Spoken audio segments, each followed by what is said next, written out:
Hi guys, welcome back to my channel. My name is Erin and today we're playing more Disco Elysium. So as you can see, I have channeled my inner Klaasje.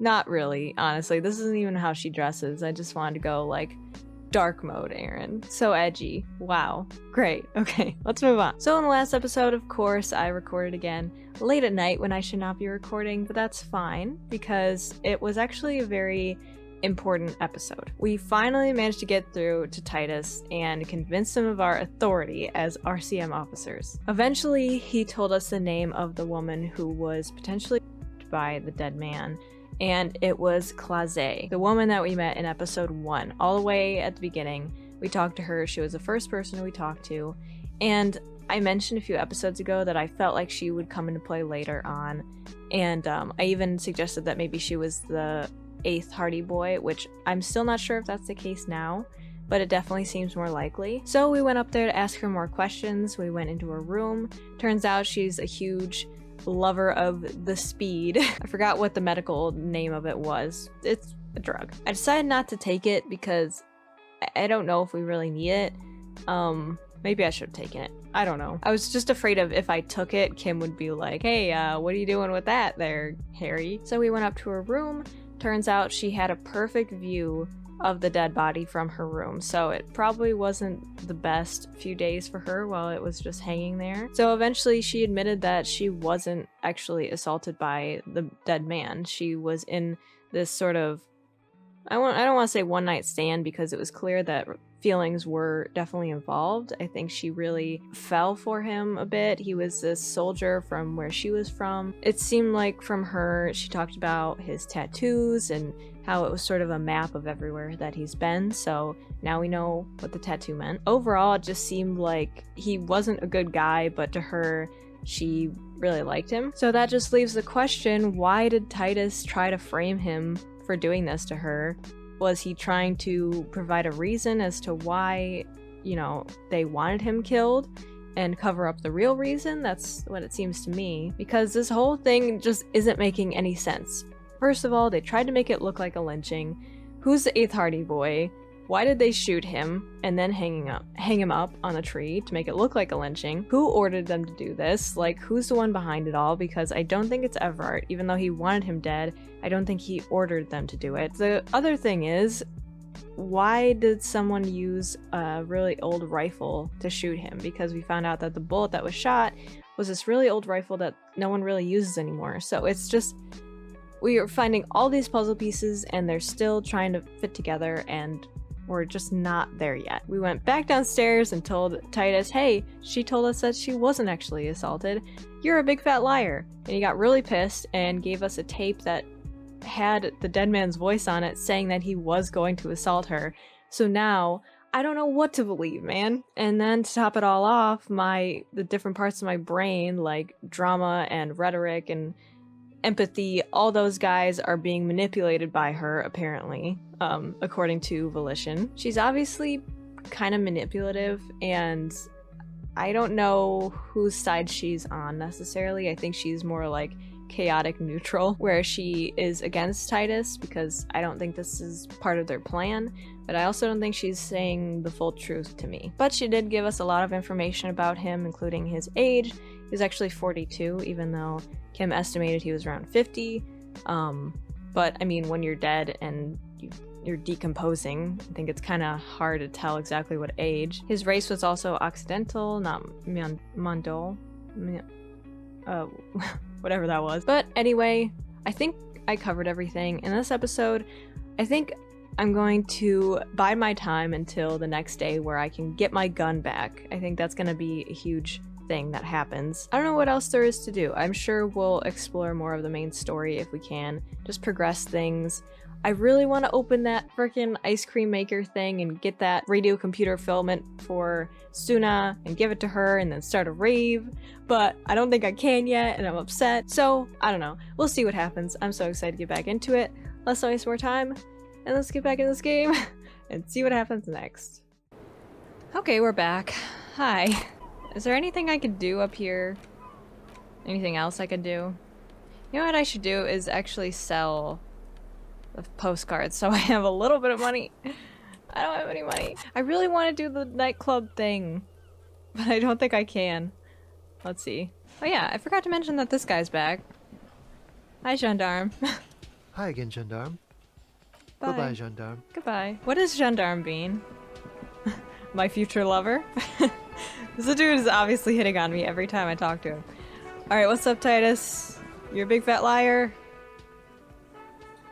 The clowns are still hanging around. What is it now? I love the pose that he goes into. And he crosses his arms. So I talked to Klaasje about the tape. And And nothing. She stands by what she said. that fucking fucker. You're the worst cops in Revachol. I gave you gold on that tape. I don't know what to tell you, dude. He starts at his beer for 2 seconds and turns to you. That fucker wasn't aimed at you. Yeah. It was at her. Yes. Gold, it was just locker room talk. It's not evidence. It was dark stuff, but it didn't prove anything, and it didn't make her change her mind. Yeah, it was bad. Honestly, I expected it to have more effect. She pretty much laughed it off, Titus. God, it's so... I am so pale. Come on. Focus. I'm not gonna keep bringing her up because I don't want him to get even more angry at her. Gold, it was just locker room talk. Locker room talk. What are you, fucking brain dead? I've been to plenty of locker rooms. They don't plan rapes there. Okay, yeah, true, but he was drunk. Not that that's an excuse or anything. I'm not defending this guy. I think he actually did say that stuff, and that's horrible. That's not like... I'm not trying to excuse that, but she doesn't seem bothered by it, and... I don't know. What did she have to say then? Fine by her? This is what people are supposed to be like? Fucking whoop-de-doo. She did not say whoop-de-doo. It did not come as a surprise to her, and she definitely wasn't scared. Actually, I think it made her a little nostalgic. If anything, she seemed turned on by the whole door gunning thing. Titus, she said she would like to be a little door gunner herself if she could. It did not come as a surprise to her, and she definitely wasn't scared. Yes. In fact, I think she thought it was a little funny. The lieutenant looks at you, then him. Funny.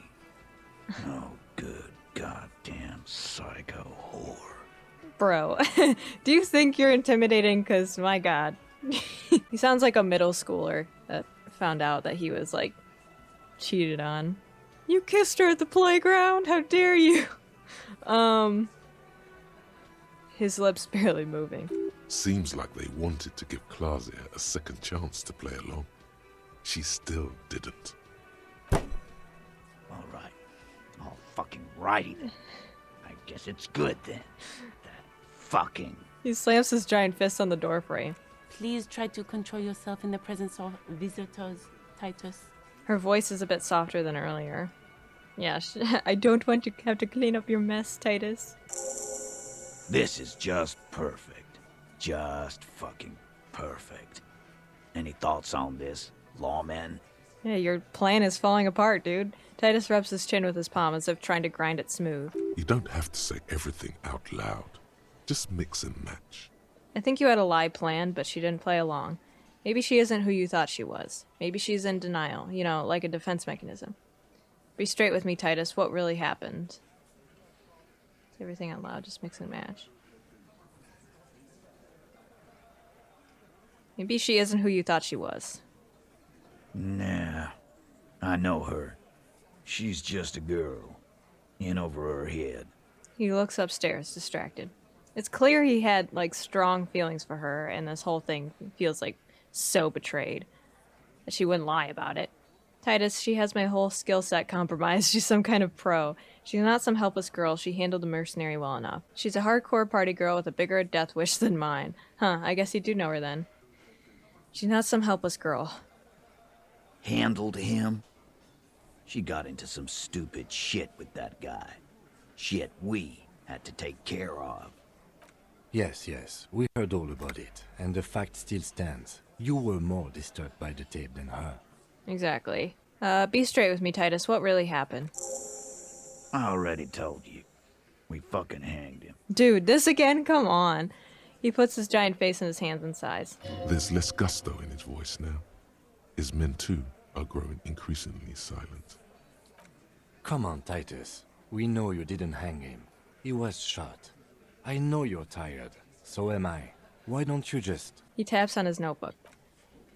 You know what? I am tired. I'm tired of you and the whore upstairs. He gets closer. Okay, if you try to hurt Kim, it's on, dude. Next time you see her, tell her Titus said, "Fuck off!" He throws his beer can down. That lying, scamming. We're done. This is over. You understand? Your little investigation is over. Yeah. Thanks, dude. There's a silence in the room. Elaine starts saying something, then thinks best not to. On the floor, beer drips out of the can into a small puddle. No one does anything about it. What is this quiet funeral shit? All we need is some beers in us. Bartender, 20 beers for the Dock Workers Union.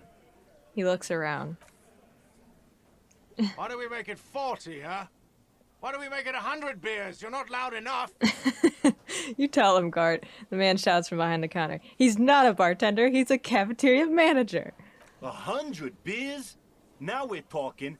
Hoppity hop over here, cafeteria manager. Oh, okay. Well, there you go. The window might be closing. The more beers they get in them, the less cooperative they will be. Okay. Godly. Alright, I'm gonna take off now and try to change my outfit to make me better at rhetoric. Thank you. Let's try it. Alright, well, let's try it. It's a white check, so... It's you again. What is it? He acknowledges you gruffly. Oh, you know, I'm trying. Convince Hey. Titus he's being manipulated. You should know by now. Titus Hardy will never falter. That's it, then. Case closed. Look around. We're going home, Kim. One of his boys will. Just remember, it's about more than Klaasje. It's about these men and Martinez. Their district. Their responsibility. Kim's gonna be so confused. That's it then. Case closed. Huh? The lieutenant raises his brow. He'll get it. Go on. Write it down, Kim. In Martinez, they just kill you because they don't like you. Got it. Kill you because they don't like you. All because... He takes out his notebook. I love you! he picks up really fast. Because of some chick. Because you're a foreigner. Because you work for the wrong people. Because they like killing. Because of some chick. Bring that up one more time, and you won't get to write that report. A wince. It's involuntary. Yes, I understand, Alain. That's your name, right? Alain? Alain. You'll kill us. That's what they do in the wild north. He scratches in his notebook. I like to see his notebook. It's just like squiggly lines. They just hang you like in the Dark Ages to make a display of your corpse. They just hang you, shoot you, whatever. They can't even remember. They just hang you, shoot you, light you on fire. They don't care. They can't even remember. It wasn't that. It wasn't. We didn't shoot him. They didn't shoot him, the fat man says with a wheeze. That's it. That's the weak one. You flushed him out. Now go in for the... Officer, you will be next if you don't shut up. The old man reaches for his belt, but his voice is strangely calm. He's onto you. He knows what you're trying to do. Steel yourself. Push on. Just ignore Theo. I'm ignoring you, Theo. Turn to Angus. Or what? You're gonna kill me like you killed him for no fucking reason? Turn to Theo. What happens if I keep talking? You're gonna kill me too? In this bar? For nothing? Look at Kim first. The lieutenant has put down his notebook. His hand is resting on his holster. He gives you an imperceptible nod. What? What does that mean? I don't know. Go for it. The lieutenant has his eyes set on the fat guy. Push Angus. We're almost there. You gonna kill me like you killed him for no fucking reason? We didn't kill him. We didn't even hang him. He was dead when... He takes a breath, wheezing. Shut up, Angus! He was dead before you hanged him? Fatty! Say one more thing to the cops and I'll... Oh shit! We're getting somewhere. The little guy hits Angus on the back of the head. A loud slap. Dennis, stand down, or I'll beat your head in. Theo, take your hand off the belt. This isn't 31. I've got this under control. He points to the old man. The room falls quiet. So quiet, you can hear Angus wheeze. We gotta push him further. Angie, where's your goddamn inhaler? You sound like you're dying. I left it home. I can't get it. I'm too fucked. I'm sorry. He grabs his chest. Why are you so fucking fat, Angus? Jesus. Now it's all pointless. Because of you. You wasted my time. I told you, Titus. I told you just give her up. Damn. Oh, we got him. Lizzie snaps at him. Oh, damn. Lizzie, your help is no longer needed here. Go tell Everard.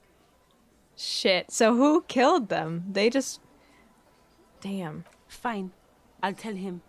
After a long walk along the coast. She walks off without looking back. So that totally makes sense, though. It totally lines up with the story that we heard from the Sunday friend, where everyone, he saw them there, but they were all silent, and it wasn't like a big, like, I want to say celebration, but they're known for being loud, and they were silent. So they were obviously, I don't know, paid to do this? What just happened between these two? You're in. He's all yours. Questions. I'm sorry I made you guys fight. Whisper. Kim, we did it. So you didn't kill him? He was already dead? If Klaasje didn't kill him, why the cover-up? So who killed the merc then? And he leaves. We did it. The lieutenant gives a smile only you can see. So cute. So you didn't kill him. He was already dead. He nods. You hanged the corpse to cover up the real cause of death. The bullet in his head. Another nod. Don't got anything to say now, do you, bitch? Why? 'Cause the girls asked us to. They were in some shit. So, Klaasje didn't do it, did she? So who's the girls? Girls plural. There's another girl. 2 of them. Take note of this. They'll probably say more about her later. True. Did she kill him? Cop, I have no idea. The girl says she didn't. He doesn't think she did. Or at least he hopes she didn't. What happened Sunday night? Klaasje came down. She seemed really out of it. Drugged up, even more than usual. Bug-eyed and gurning, you know? Not in a fun way. He points to the stairs. It looked like she'd redosed after something went down. I've seen that look before. She was scared. I knew someone had died.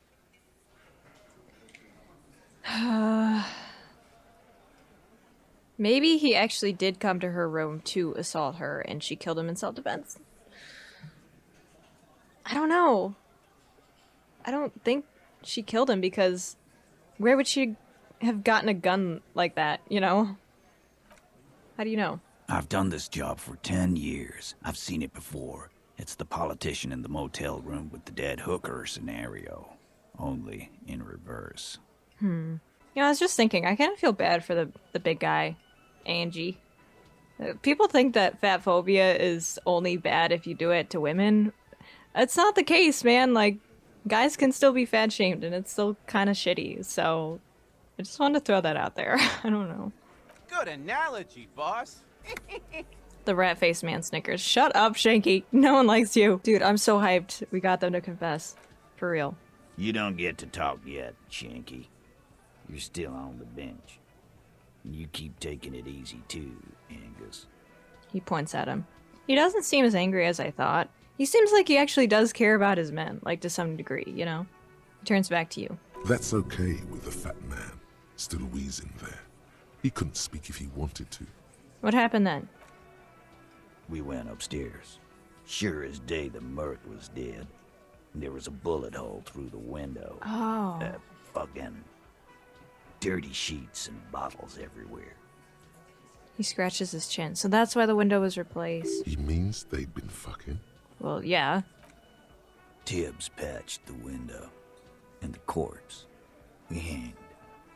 Who's Tibbs, the 8th Hardy? Nah, he's my brother. He's in the window replacement business. So who's the 8th Hardy? Right now, he's grateful he hasn't gotten his brother into this mess. Yeah, like, I don't think Titus is that bad of a dude, to be honest. Like, I don't know. If Klaasje didn't kill him, why the cover-up? You may have noticed our girl's in some shit of her own. I didn't notice. What kind of shit are we talking about? The can't show up on police radar kind. There were people after her. From the old world. Where she came from. These people, who are they? They're powerful. Connected to the moral intern. She's clearly afraid for her life. Says if she showed up in your systems, she'd be ghosted away. That's all he knows. That's all she's told him. And why would you help someone like that? By taking on a murder? Why would I? I guess we abide all sorts of runaways and losers here. It's a Martinez thing. He shrugs. So who killed the merc then? Any leads? Not yet. Just some ideas. She says the shot came from outside, behind the window somewhere. So that's a clue. So there's like no multiple choice in this section here. It's kind of like one response only, because I think they really want us to hear this part. What are you thinking? I'm thinking someone's past caught up with them. Either hers or his. Hers, you mean? I mean the people after Klaasje. Maybe the shot missed. Klaasje. Maybe it was meant for her. I keep saying her name so wrong. I'm sorry. Maybe the shot missed. Maybe something. Huh. I like that. Been thinking the same thing myself. So was it a sniper? Huh. So that makes sense though. Because it was a rifle, so the young guy nods. And you had ideas about his past too? My dude. One of those mercenary buddies of his could have done it. They got guns, training, years of bad blood, probably. Or it could have been someone else from Crenell. He pauses to think.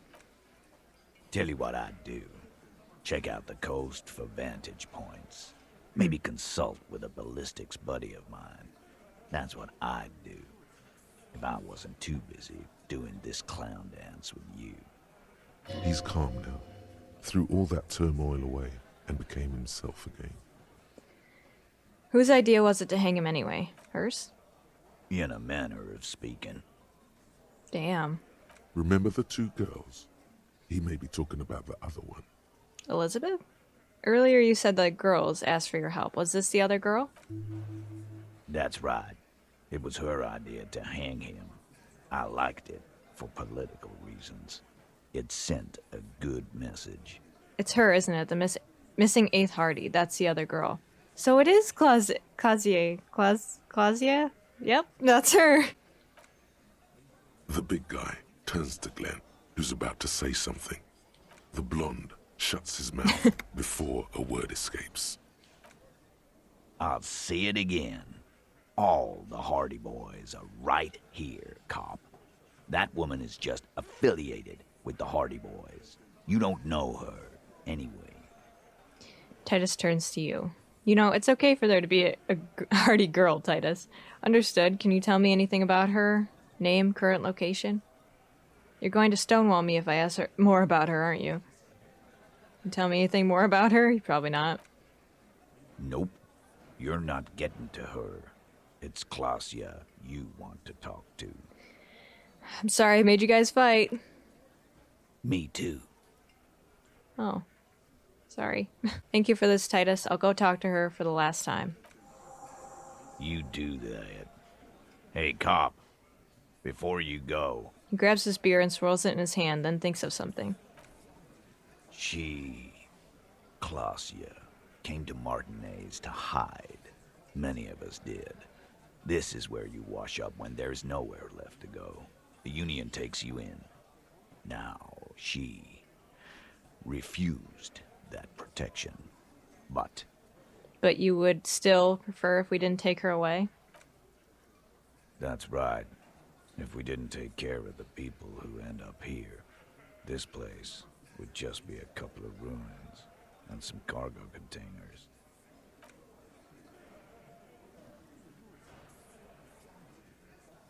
Oh. Kim's not gonna say it? Kim? You there, buddy? We'll take that into account. The lieutenant slides his notebook into his coat pocket. He turns to leave. Alright. Ha! See you guys. We're making more progress than you guys ever have. See ya! Alright. Wonder what she has to say now. I honestly don't know how to say her name anymore. Everyone pronounces it differently. I'm just gonna... It's fine. Okay, wait. Let's look at the window again. This window is pristine on the inside. Alright. Never mind. Hey! Hey! Whole story from Titus. Hardy and the boys know the whole story. It'll be difficult to get them out of it. Confront Klaasje with Hardy's story.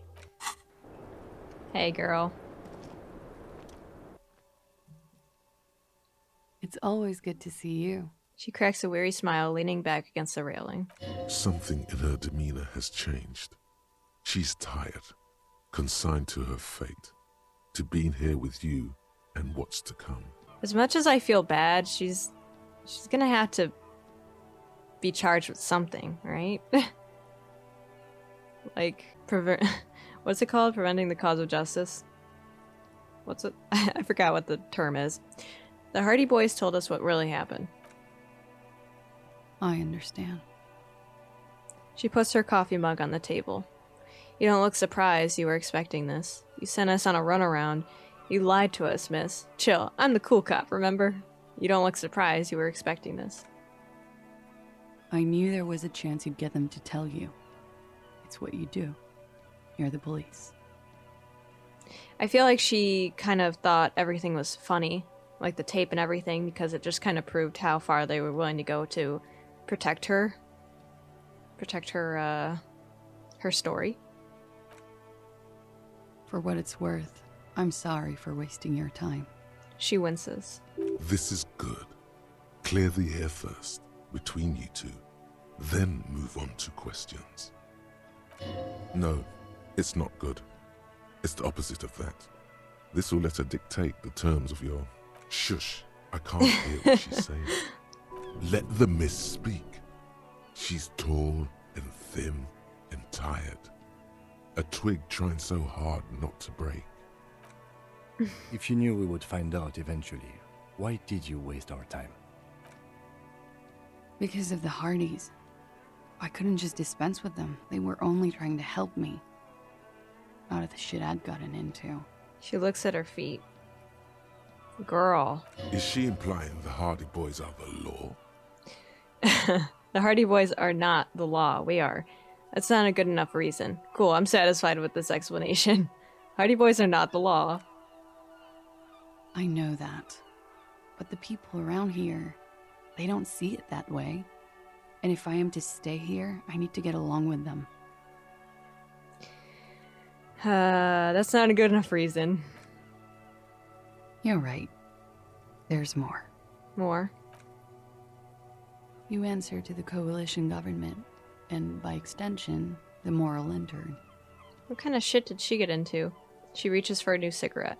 Briefly glance it over her shoulder to the sea, as she's done time and time again. Is that why you're looking over your shoulder? You're afraid of the moral intern? What's the RCM's involvement with the moral intern got to do with this? RCM isn't the lapdog of moral intern. You don't have to worry. You're afraid of them? You share a database with them. You send people to their courts. She lights a cigarette. What's going on? What did you do? Just business. But bad business for some people in the moral intern. If I show up in your records, officer, they will find me. They will... Kill you?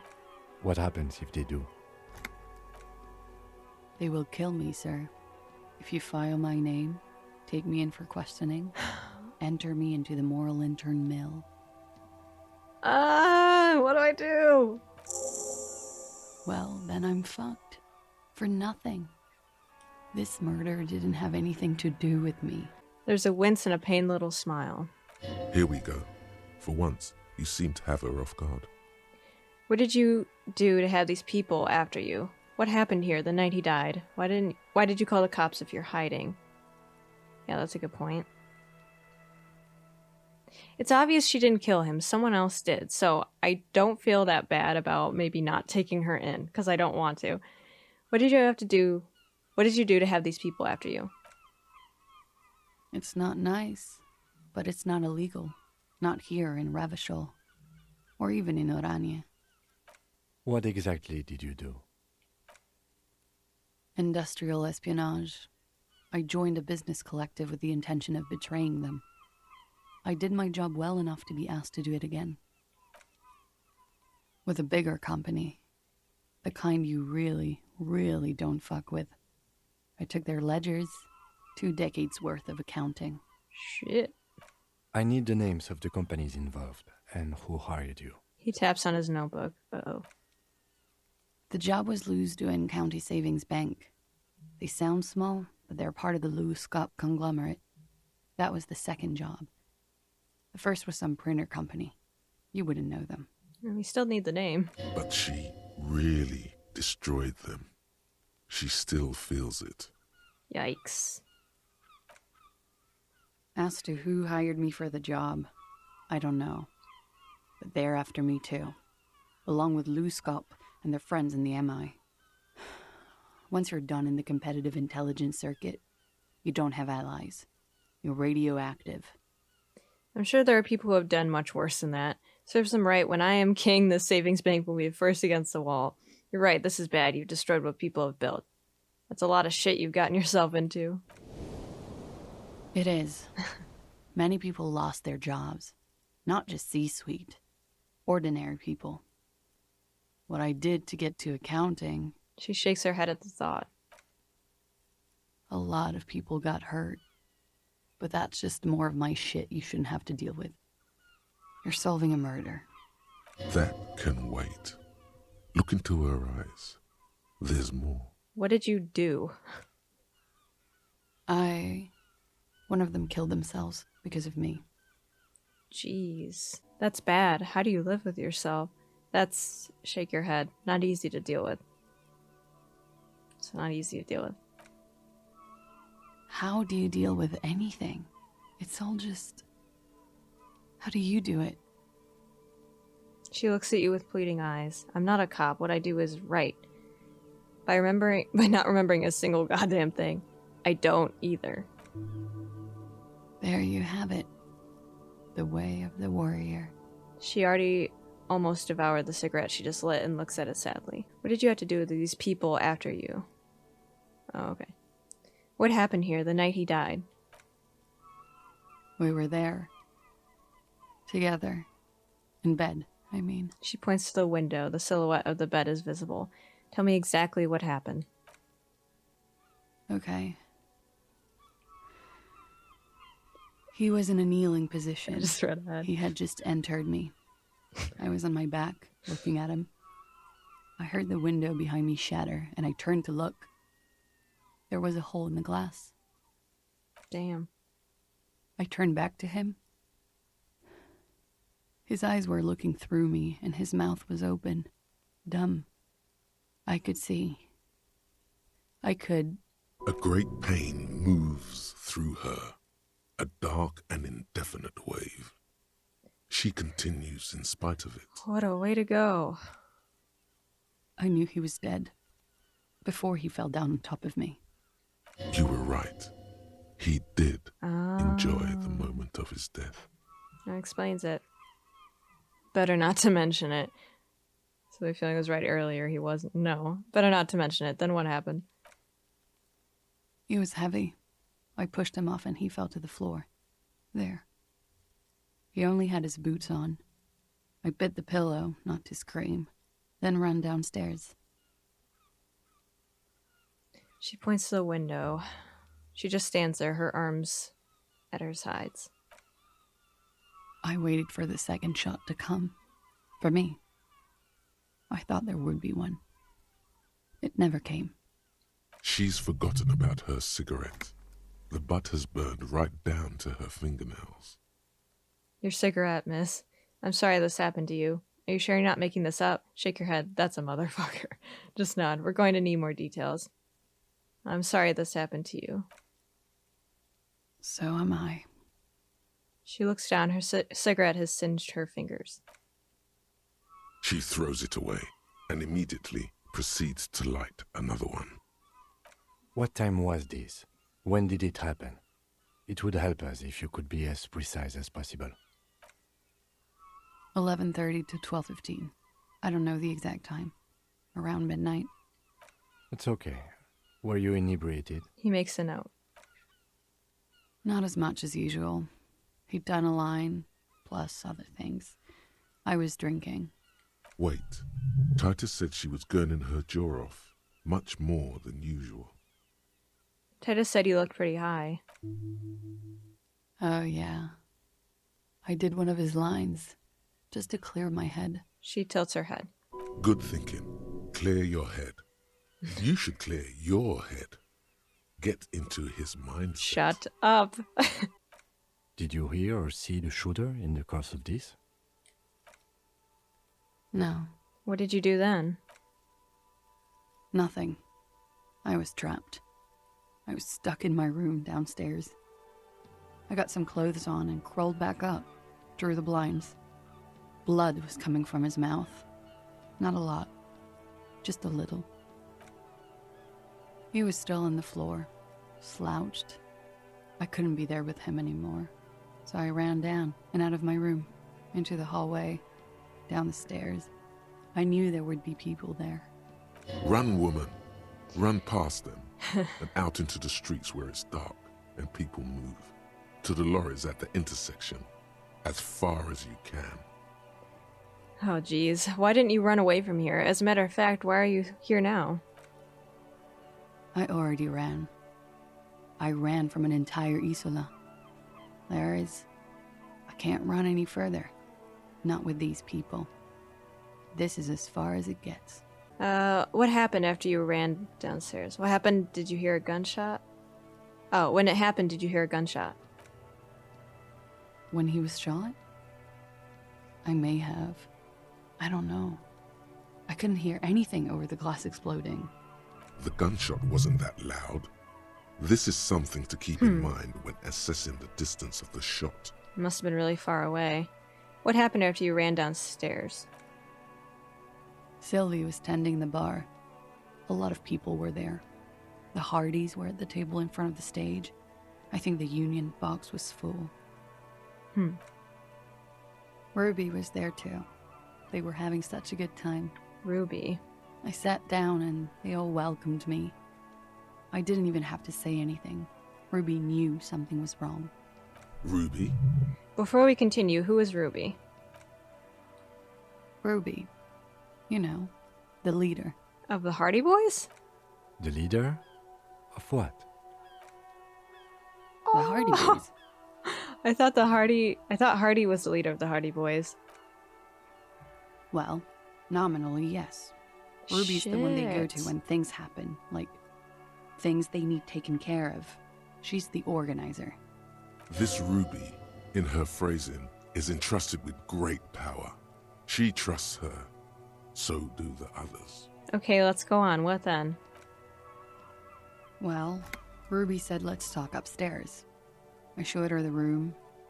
I've known these people since December. They know my situation, that I can't leave a paper trail. Ruby was the first one I told. She said she'd take care of this. It's what she does, you know, take care of things. I helped her get the body to the bathroom. We used a belt to pull him up under the shower, to keep him upright. Huh. Is it the same one that they used to hang him? To mislead you, they were tampering with the body. To produce lividity, matching a hanging? Yes. We completely missed the tampering. Looks like you got there in time. What was this, 20 minutes after death? Oops. What? About 20, yes. Ruby explained it would I make the failed. blood. You know what he does. Oh, she looks at the ground, then raises her light brown eyes to meet yours. Then what did you do? Ruby went outside to talk to Titus and the boys. I was just looking at Lely in the bathroom. I had to put his clothes back on. His armor, too. It was tough, but I've seen him take it off and put it on many times. It took Ruby maybe half an hour to come back with Titus. I'd gotten him ready by then. They carried him out. I knew what they were going to do. Make it look like a hanging. Ruby said they would. What did you do while they were hanging him? Ruby said to wait here. She also said I wouldn't see her for a while. That we should lay low or something. So I did. This Ruby, where is she now? I don't know. I haven't seen her since. Oh, jeez. We will need to take this question to the Hardy Boys. Well, we'll see. Interesting. Why did this Ruby go through so much trouble to hide something someone else did? Look into this later.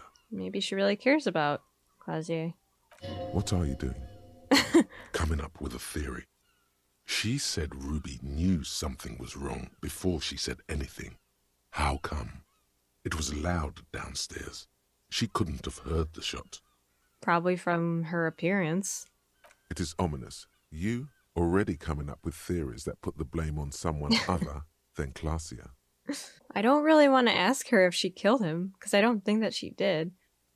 But I'll ask her, did you kill him? What? Why would I put myself through this? Insanity. Get myself cornered like this. There's silence. He wouldn't have died if it weren't for me. I know that. But I would never hurt him. All kinds of crazy things happen when drugs are involved. Sweet, sweet drugs. It could have been a desire murder. Maybe an act of jealousy. He was a serviceman. He must have had a gun lying around. Close to her hand. A military weapon using jacketed ammunition. Now you guys suddenly have theories pouring out. When they're obviously just stabs in a dog.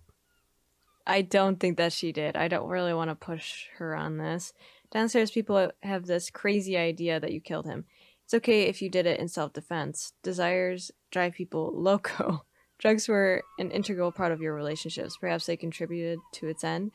He must have had a weapon nearby. Did you use that? Okay. And I'm not going to ask her. Like what? Okay. Could the people after you have killed him? That's the first thing that went through my head when I heard the glass break. And? I thought they'd found me. They've killed him to punish me. All last week, I've tried not to talk to anyone or be seen with anyone. She looks at her cigarette. Because she doesn't want anyone else to die because of her. So they wouldn't be hurt. I've come to understand, however, this is paranoia. What happened didn't have anything to do with me. But maybe it did. It probably didn't. Either way, something to consider. We can't go after Loose Cap. Not yet. There are other, saner leads. True. I don't ask you to, Lieutenant. If there's one thing I know, it's that you'll get nothing from there. I think what we should do next, after this, is look for a vantage point where they could have shot him from. Did you call the cops Why did you call the cops if you're hiding? Because I'm an idiot. The answer comes fast. Which is an indicator of truth. Idiot. She's nothing of the sort. So you would have us believe, but you're not. I don't think so. Why did you do it? You have to understand, the people around here, no one was making the call, and he kept rotting. And then they picked his clothes off, and that little fucker threw stones at him. Yeah. Kuno. He kept throwing stones at him for 3 days. I could hear the thud. Thud. So I called you. I hope with all my heart it's not the last thing I do in Ravishol. She definitely called the cops. That was task complete. It could not have been a lie. That is impossible.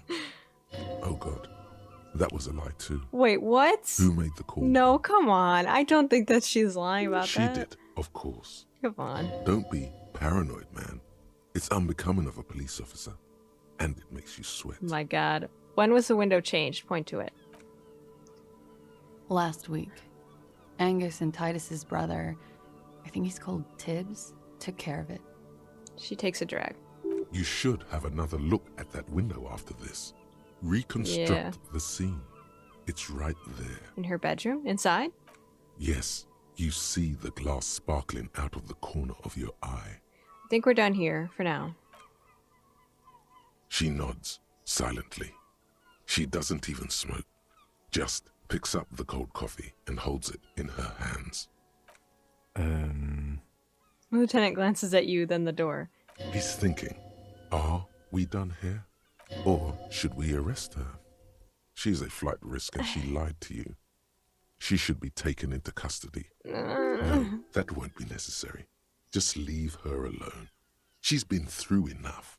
She doesn't need this police brutality. This guy won't budge. You have to wake Multiface up forcefully if you want to continue pushing her. Come on, buddy. Wait, hold on. Let's return to this later. Y'all know what I gotta do. Alright, time to dress up, baby. Oh my god. I don't know. I don't know if I want to. Oh my god. This outfit. No, no, no, no, no, no, no! Ah! Shit! I didn't mean to leave. God damn it. I was trying to look at my thought bubble. Ugh. Okay, is it the same thing? You finally made it, haven't you?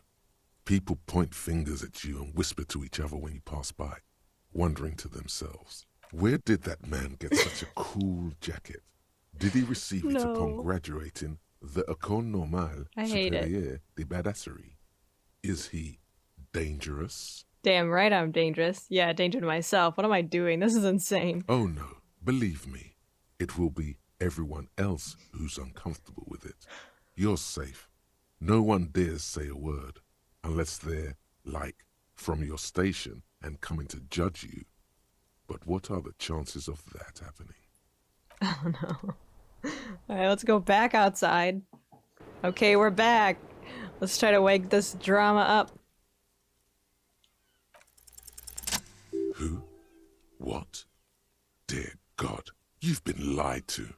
She could have killed her lover and lied to everyone.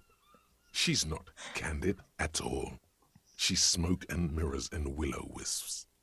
I don't think she did it. I don't... She probably didn't give you her real name either. Why would she? Arrest her immediately before she further entangles you in her web of lies. Take it easy. Don't overcompensate with this course correction. Ask questions first. Yes, start at the top. Choose at the bottom. It's how we've always done it. No rush. I'm just now realizing maybe I am in the same mindset that these guys are, where I have been manipulated by her as well. See? Then turn to the lieutenant. Kim, why have we not arrested her yet? Devil woman. You know, I think you didn't make that call to the station. Your real name isn't Klaasje Armando. If I told you you're under arrest, miss, why haven't we arrested her yet? There may be grounds here, at least for an extended detention. A little whimper. The young woman hears you. She's looking around. You know, I think you didn't make that call to the station. I did. What is this? I called your desk or whatever it is. The numbers are all over town. Call 8-100-2 for emergencies. There was an older woman on the other end. It sounded like she was smoking. She took my complaint. She coughed. That is the emergencies desk number. Anyone could know that, sire, by looking around and calling the desk. I don't believe a single word she says. I don't know what to believe. What time did you make the call? Thursday night. It was late, sometime after 12. It checks out. Anyone could know the number, and that means someone, and that someone coughed. It means nothing. But I know the time of the call, too. I know I have not been 100% truthful with you, officers. But I am now. She breathes in. You sense a little hesitation there. Or maybe even fear. The stress was on the wrong syllable. Welcome to the wake-up club, brother. I guess I'll just keep pushing her. I agree. You wouldn't give us your real name, not when people are after you. The lieutenant turns to her. Okay. Oh, shit. That's a good point. I didn't even think of that. Her voice cracks suddenly, like there's a what's it? Garrote? Something around her neck. Okay, what? Okay, it's not. Good. You can tell me the truth. You log your work every week. It's all transmitted to Condenser. I couldn't just beg you not to enter my name. So I lied. Damn it, girl. Like I lied before. Like I did at LCSB. I have to lie all the time. I'm so tired of it. She looks at her hands. Her fingernails are chipped white. Was the passport bullshit too? That passport you kept hidden? No. It's submerged in a plastic buoy on the coast, in the reeds. It just doesn't say Klaasje Amandu. It says Anouk Mea Smit. That's her name? Falsified documents? Passport and visa. No. Given to me by my employer. I can't even use them.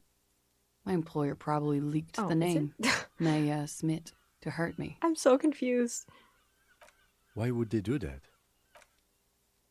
I didn't show up to a rendezvous. They don't take that lightly. I didn't show up because I was afraid they'd do something to me. The job was finished. I'm just a liability now. She fears an arrest right here and now. This has been an awful turn of events for her. Ah, shit. Where is this buoy? I know where it is. West of the boardwalk, in the reeds. On the coast there. I put it there when I first arrived. Haven't been there since. I'm not sure I could even find it now. I remember. It's useless. West of the boardwalk in the reeds, we have to check this buoy out. Accept the test. The lieutenant makes a note of it. You're welcome to it. It's in the reeds northwest of here, past the Bergen sewage pipe, right near the waterline. Tell me your real name. It's Katarzyna Lazje. The smile on her face is timid, almost painfully so. I can't pronounce that, girl. I could barely pronounce Klaasje. Nope. Could it mean Klaasje is an allacronym for Katarzyna Lazje? Wait, is Klaasje an abbreviation of that? Finally, we meet. I'll keep calling you Klaasje. I'll just call you Miss Aranye Disco Dancer. Is that an abbreviation? It was a sentimental thing. I wanted to be more me here, this time. So I used my nickname. A nickname? Who gave you this nickname, Klaasje? Who gave it to you? A teenage boy. 1,000,000 years ago. She's really been through some shit, huh? I'll keep calling you Klaasje. That's cool. She looks at the ashtray, then up at you. She doesn't feel like a Klaasje. She feels like nothing. Enough. She nods, her back straight, ready for whatever is next. Let's change the subject for the time being. She slowly lights another cigarette and steadies her breath, as if in the presence of some tiger. You are. This is not the end of this. Okay, we'll return to this later. I think it's enough for now. What I'm gonna do is change my outfit again. Let's go to the coast. I'll fast travel there. And, let's see what's in that. Wow, we got a lot done. Holy crap. Okay, let's fast travel to the church? Yeah, the church. Cool. We're gonna have to go back here anyway because we have to get my gun. Anything in here? Hell yeah, more money. Cool. I really need that. I really do. Oh, I don't need to be out here just yet. Could this be a good vantage point for the shooter? Maybe on top of the building or something? Oh shit. I can't even get up there though. Doesn't that seem like a good spot? It's pretty high up, and it would be really far away.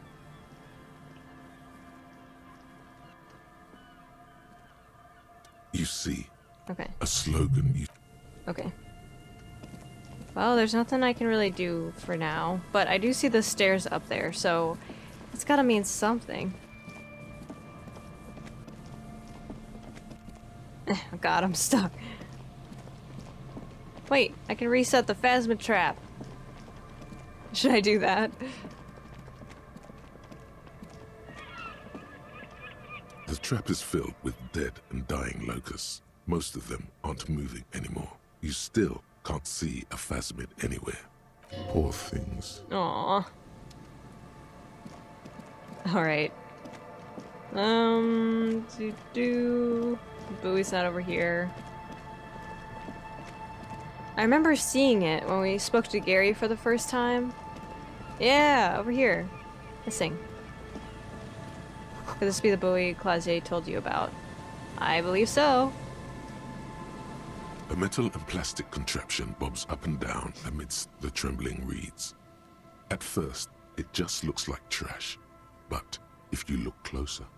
That, over there, must be the boy Klaasje told us about. The one she hid her passport in. We should take a look. He points to a strange-looking object. Pick up the boy. Boy. You lift the boy out of the water without much effort. It's not tied to anything. The cords dangling from the bottom appear to have been cut. Examine the plastic ball, shake the buoy, sniff the buoy. It smells like you would expect it to smell. A concentrated version of the coast. Salt, industrial slop, and decay. Great. The water this side of the peninsula is cleaner, actually. Smells a little salty. That's great. Examine the plastic ball. The number 11 has been written on the yellow plastic. It hasn't been in the water for very long, but it's already discolored and slimy with silt. A latch holds it close, but only just barely. The brittle metal of the latch has cracked. Simple construction. Very unsafe. Shake the buoy.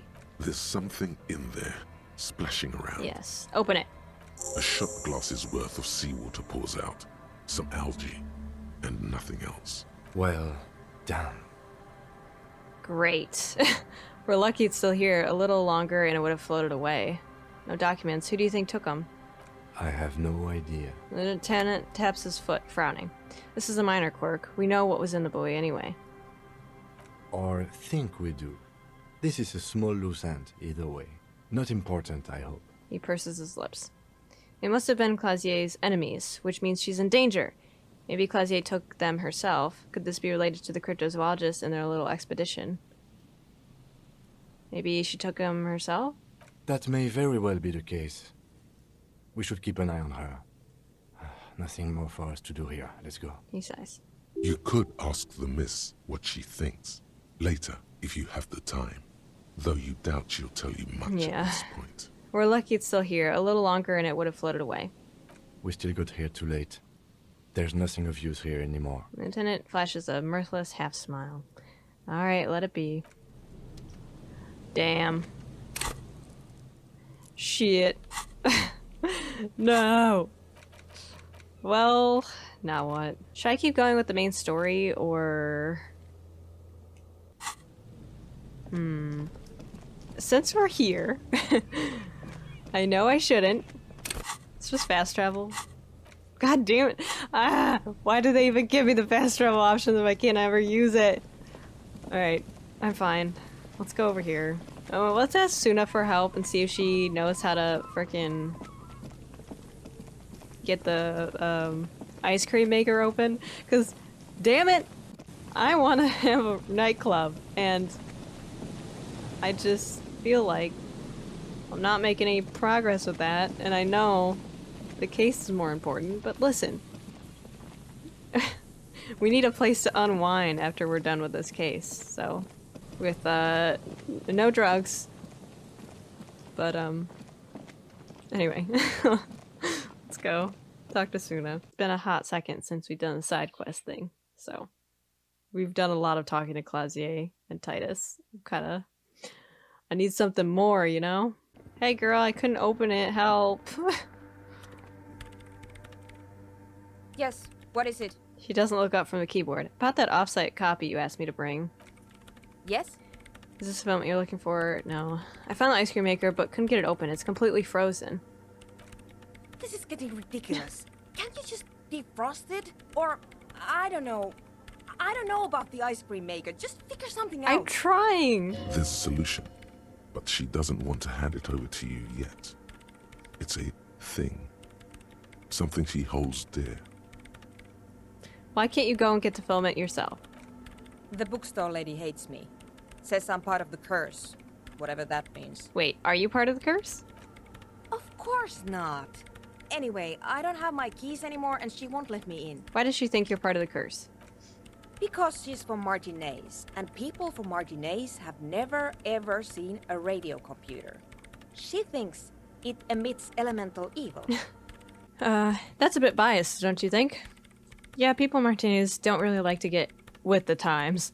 Don't be too harsh, that's only because of their socio-economic situations. What if it does emit elemental evil? It's a bit biased, don't you think? No.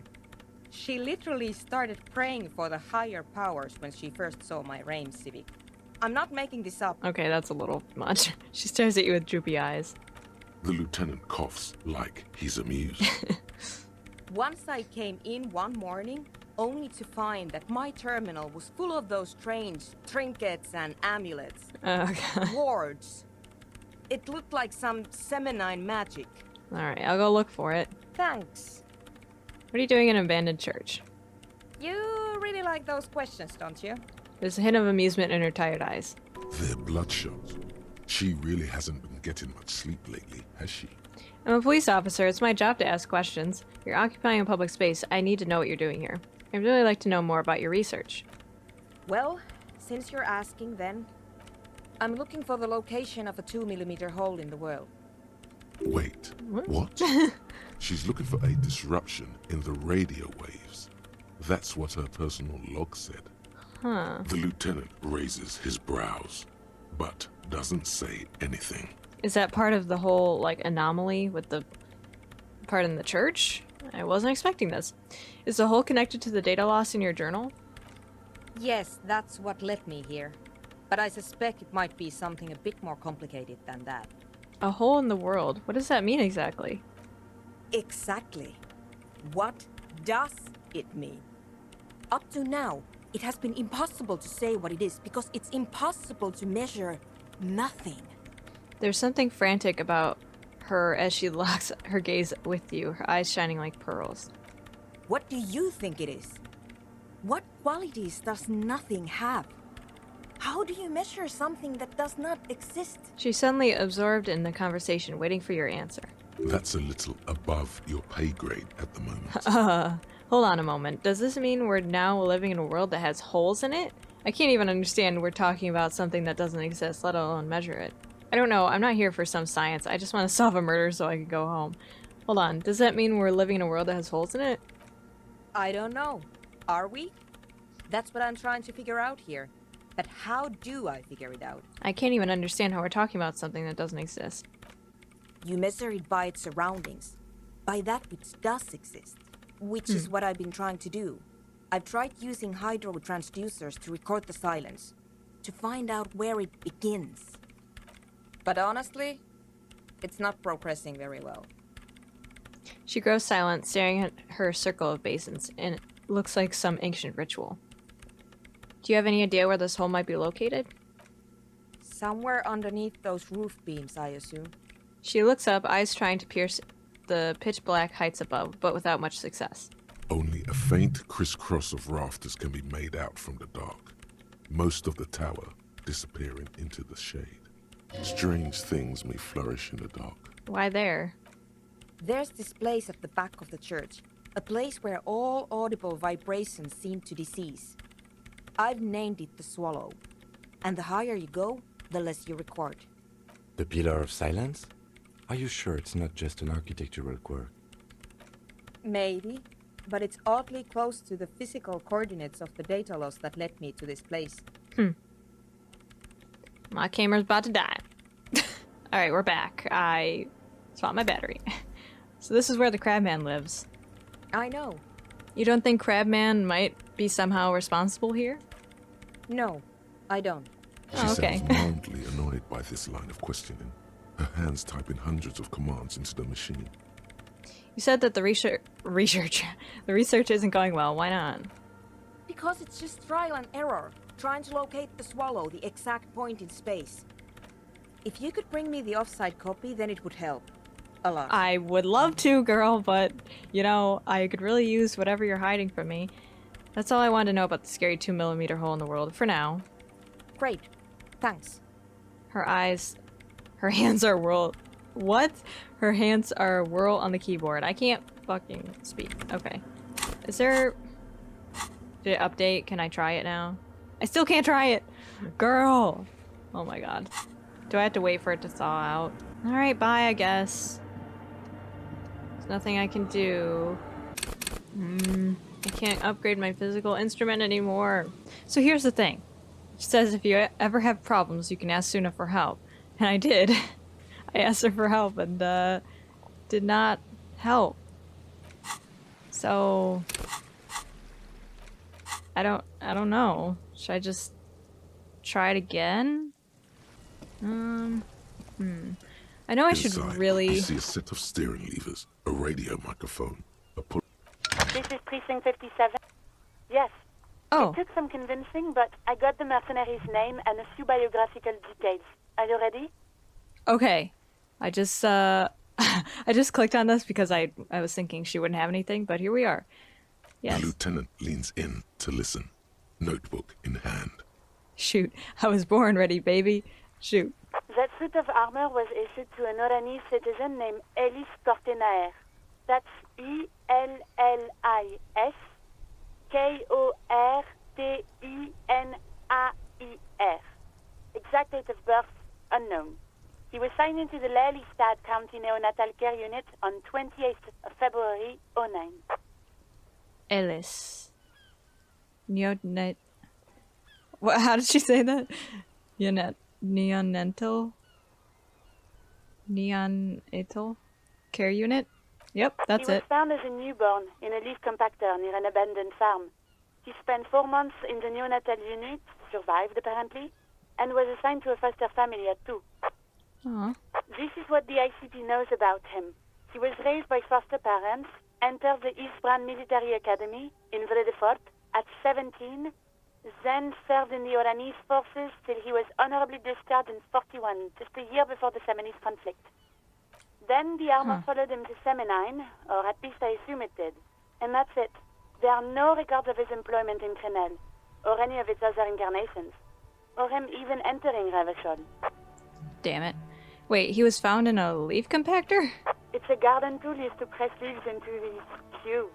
It's a detail the hospital had, the only detail in these files. So I thought it would be good for you to know. Thank you, Alice. It is. Thank you, Alice. Aw.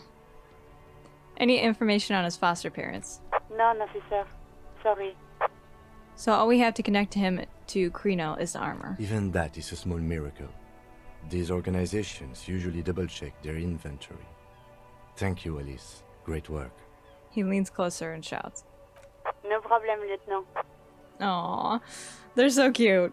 A compliment from Lieutenant Kitsuragi. Not bad. Yeah, it's pretty rare. Well, we have his name and service record now. Move on. A name. This is very good. Ellis Kortenaer. He says to himself. Sometimes police work is about human dignity, about giving back names to anonymous victims. I'm glad the inquiry was helpful to your investigation, officer. Did you have any other questions? I'm done for now. 57's over and out. In the cabin, you see Alright. Thank you, Alice. She's so sweet. I love her. Alright, let's see here. We have a name. Alice. I wonder if we can let Klaasje know that. Huh. I'm not convinced we haven't done everything there is to do with that freaking ice cream maker. Is there anything else I can do? Didn't Soona give you a perfect tool for this kind of job? The Kvalsund. You should take it out. I'm trying. But it doesn't work. Why did I have to fail it? I don't have any other thing that helps my physical instrument. And I don't actually think I can retry it yet anyway. Oh, it ups my physique. Wait a minute. It does? Hold up. Hold up.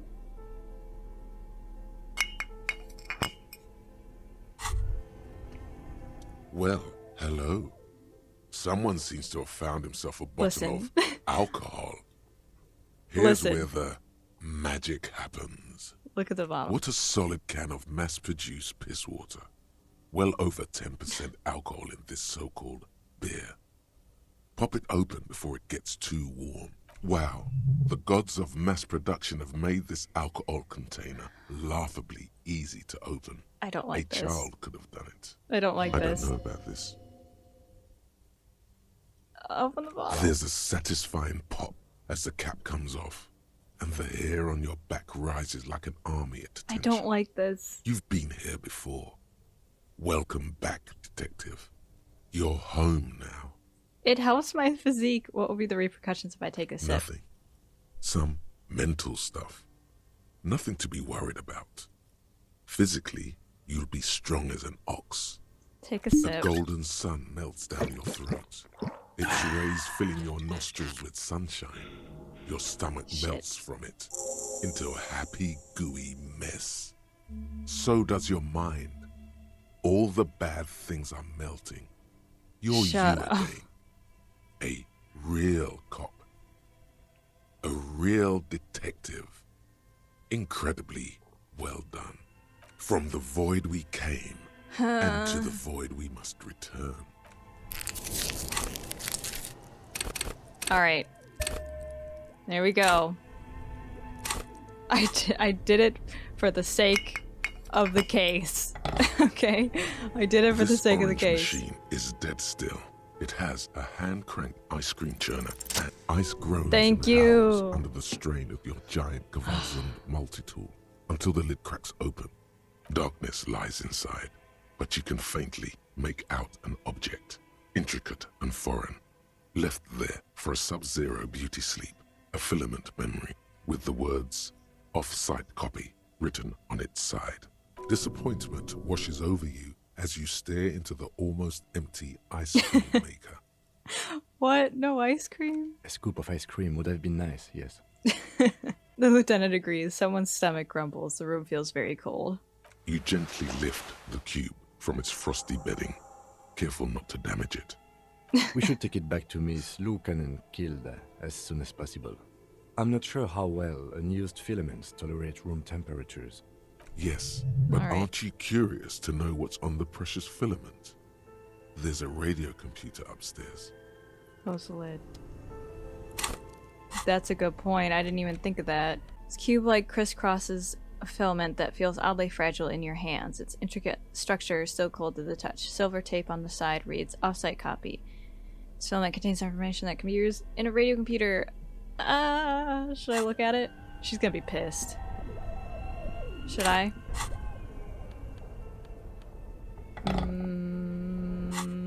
No.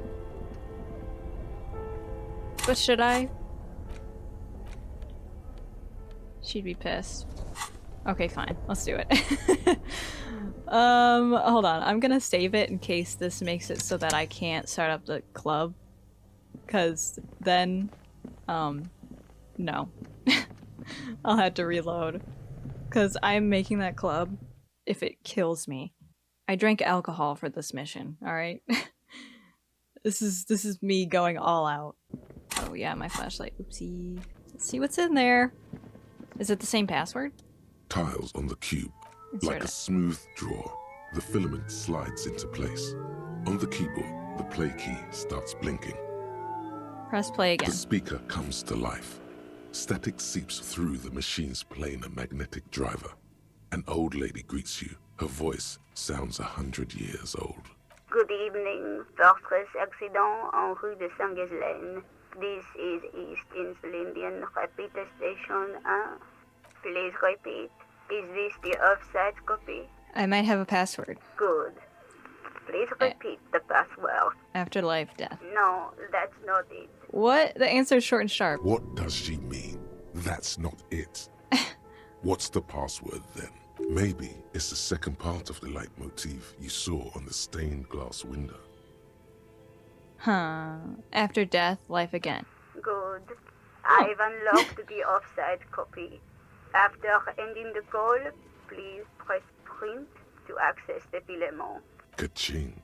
Fortress accident. That's all for now. Thank you, and goodbye. Goodbye. Tiles on the cube are... It sounds like something cracks. I hope it isn't a before one-time the piece of use. paper starts filling up with pure black ink. Something's broken. Machines aren't supposed to behave like this. Read the printout. The paper is soaked with ink. Its monochrome darkness spanning from margin to margin. It's not possible to make out any information. Try it. A single speck of white shines out from the shade. For some reason, the printer decided to spare this one tiny dot of paper. Marked by the devil itself. Looks like gibberish. Better get running again. What happened? It's just covered in ink. Odd. Something is obviously broken here. The lieutenant runs his hand over the ink-soaked paper, staining his fingertips. Tear off the printout. Tiles on the cube are still smoldering, casting the framework in a soft glow. Alright, The remove it. filament slides out of its glowing nest. I hope I didn't break it.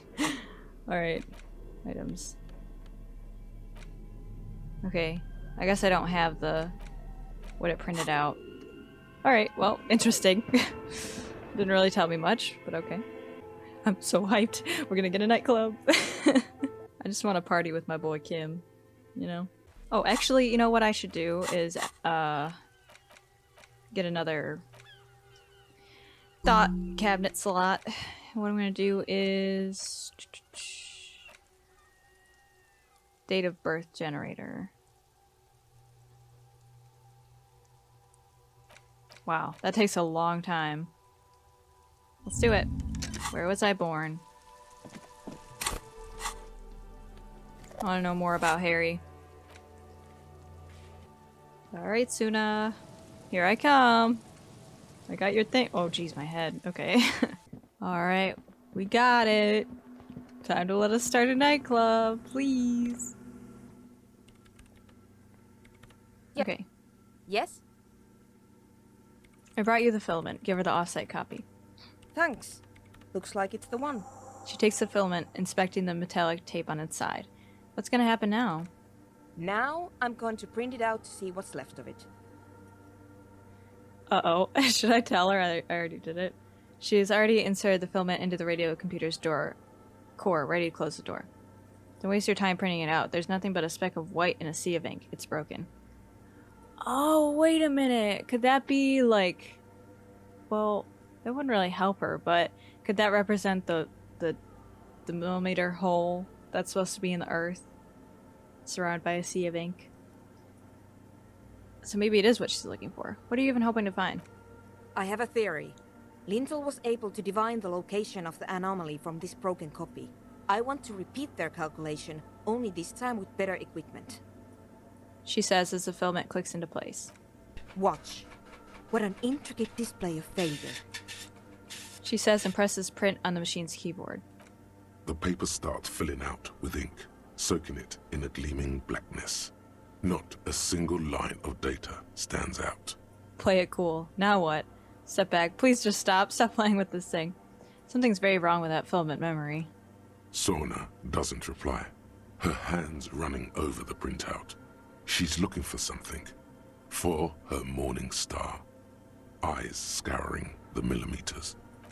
Here. I found it. She suddenly says, raising her ink-stained fingertip. I found it. Oh, she already said that. It's a white dot. It's the same place I saw it when I read it out. Hold on. Oh, she's not gonna react? Okay. She's behind the keyboard now, typing in some numbers that only she understands. The terminal beeps and the light inside starts pulsing like a glowing heart. Can I do anything? I'm still not sure it's a good idea, tinkering with the unknown. Can I do anything? Shh. Just give me a second. I'm almost... She clocks up her typing speed. I've never witnessed a programmer work before. Is it exciting to you? The lieutenant leans closer to whisper. Done. I've got it. I found the location of the anomaly. There's joy in her voice as she bumps her fist in the air. You did it! You found the coordinates? Oh my god, congratulations. You found the coordinates? I found the coordinates! She lets out a celebratory laugh. She's beaming. You can feel it in your heart. How cute. Great job. Oh my god, congratulations! Thank you! She yells back with a grin. Time for a celebratory drink, perhaps. Shut up. Just a thought. Shut up. So where is it? Where is your 2mm hole in the world? There. In the swallow. Oh shit. She points at the other end of the church where a group of water bowls form a ritualistic arch. Think you can help me again? She tilts her head, eyes sparkling. Sure. I need you to go move those water bowls for me. I need to double check my calculations. Okay. Just walk over to the circle and follow my instructions. Move the third bowl 2 centimeters to the left, and the fourth bowl 5 centimeters to the right. This should do the trick. Sure, no problem. Thanks. She smiles. Yeah, girl. I'll help you out if it means I can get a club started. Alright. Let's try it. It's awfully silent again, as if someone turned off the entire world outside those walls. Water inside the bowls stands still. Measurements have been marked down around the bowls, each chalk-drawn line representing a centimeter on the floor. Move the third bowl from the left 2 centimeters away. It moves like a ghost without creating a single trace of sound. That is actually terrifying. Move the fourth bowl from the left 5 centimeters to the right. Some water spills out of the bowl, wetting the floor. Oops. The lead programmer sends you an encouraging thumbs up from across the hall. Time to run back, or maybe walk. This is a sacred place after all. Okay.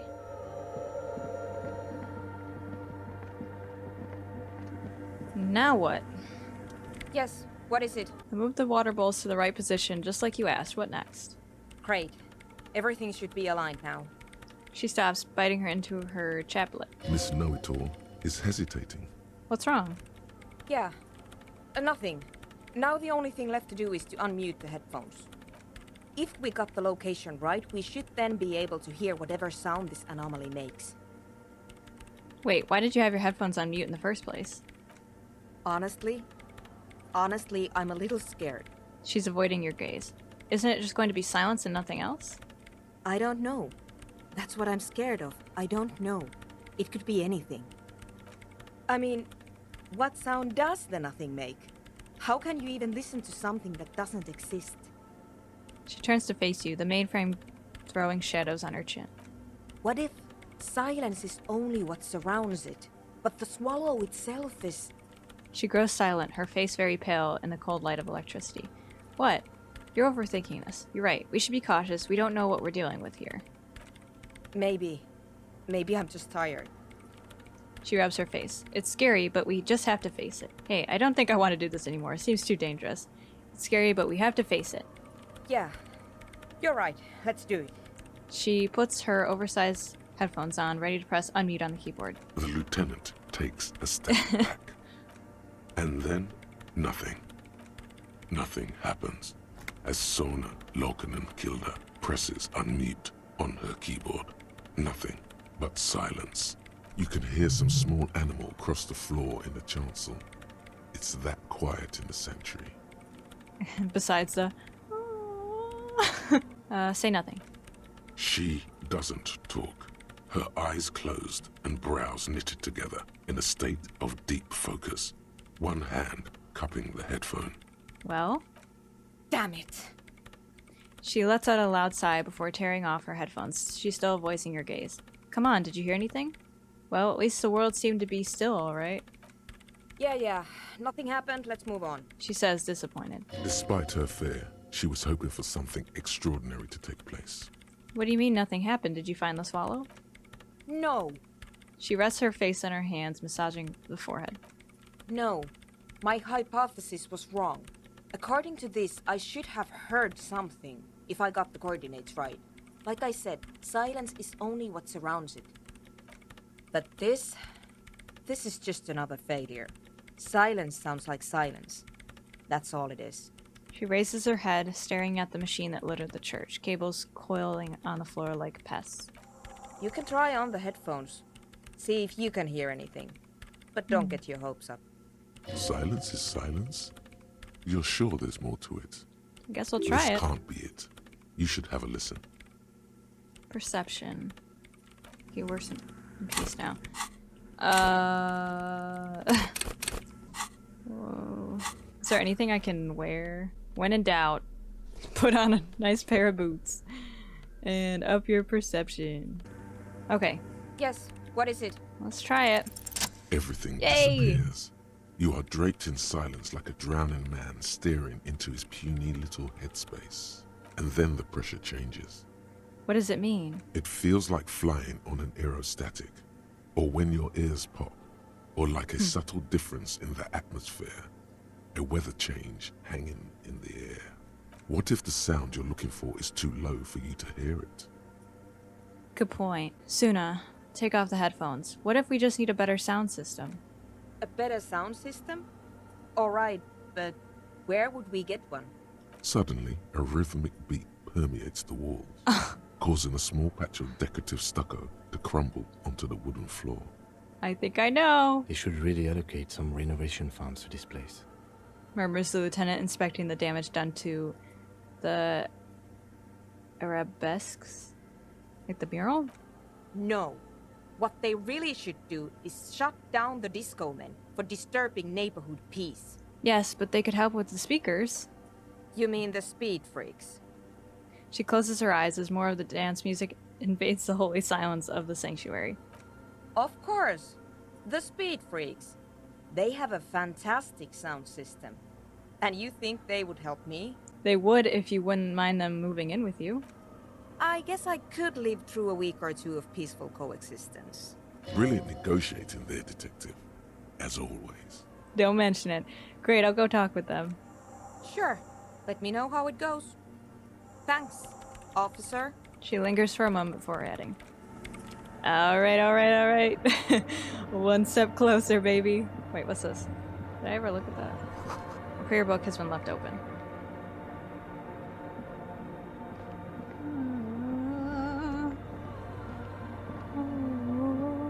Alright, we're back, boys. We're back.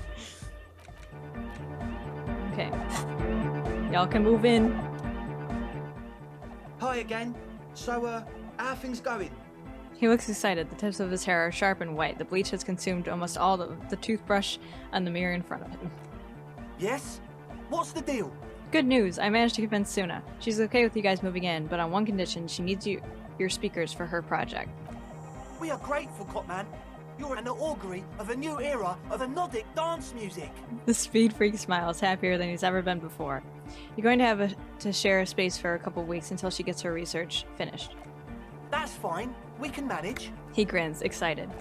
And you're still sure about keeping our little side business, right? Oh god. Oh, you mean the illegal drug lab? There will be no shady shenanigans in the church. Only love and hypnotic dance music. Fine. We can make do. It's going to take us a bit to move our stuff inside. A couple of hours, maybe. Come check back later. Let's get moving. Andre waves to the other speed freaks. Hell yeah. We did it! It was a very complex side quest, but man, it's so worth it. I hope. I hope we can go in there and dance, man. Maybe sing more karaoke. Take some time off from the case. Do some speed. No speed. Oh my god. This church has a very different vibe now, doesn't it? Oh shit. Hi, SL.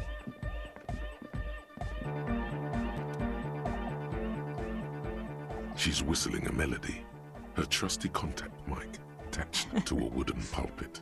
At the sound of your footsteps, she stops what she was doing and turns to you.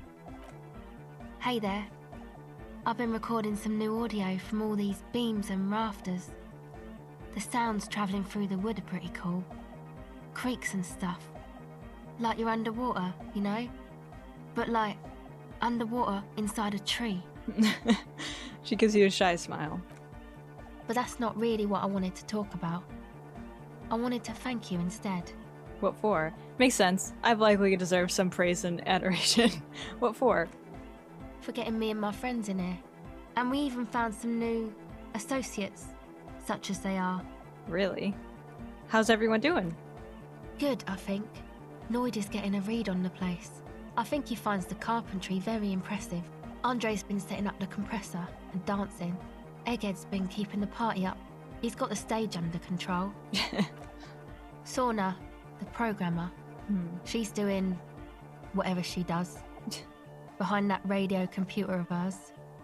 She doesn't talk to us much. And the crabman hasn't shown himself, thank God. You seem surprisingly comfortable with being questioned. Why's that? Well, it's just questioning, right? You're just questioning me. It's what cops do. We do, don't we? Mind if I question you some more? Go ahead. I'd like to know about your associates. Okay. Okay, I'll ask her that later. Sure. Alright. How's it going, dude? Yeah, it's all set up, man. Can you already imagine 1,000 people in here? 10,000! Hell yeah, he waves his hand in an unbelievably lame, non-hardcore manner. Static vibrations, totally transcendent. And I've finished setting up the new compressor too. He looks at the imposing black box in the corner that's churning out the sound. Now the only thing left to do is the name of the club. Will you do the honors, detective? Oh, we get to choose. Okay. What do you propose as a name, Andre? Estelle, what would you suggest the name as? Egghead, you must have a lot of ideas. Noid, give me your 2 cents on the issue. Soona, do you have an opinion? Kim, how would you like to name the club? I wouldn't.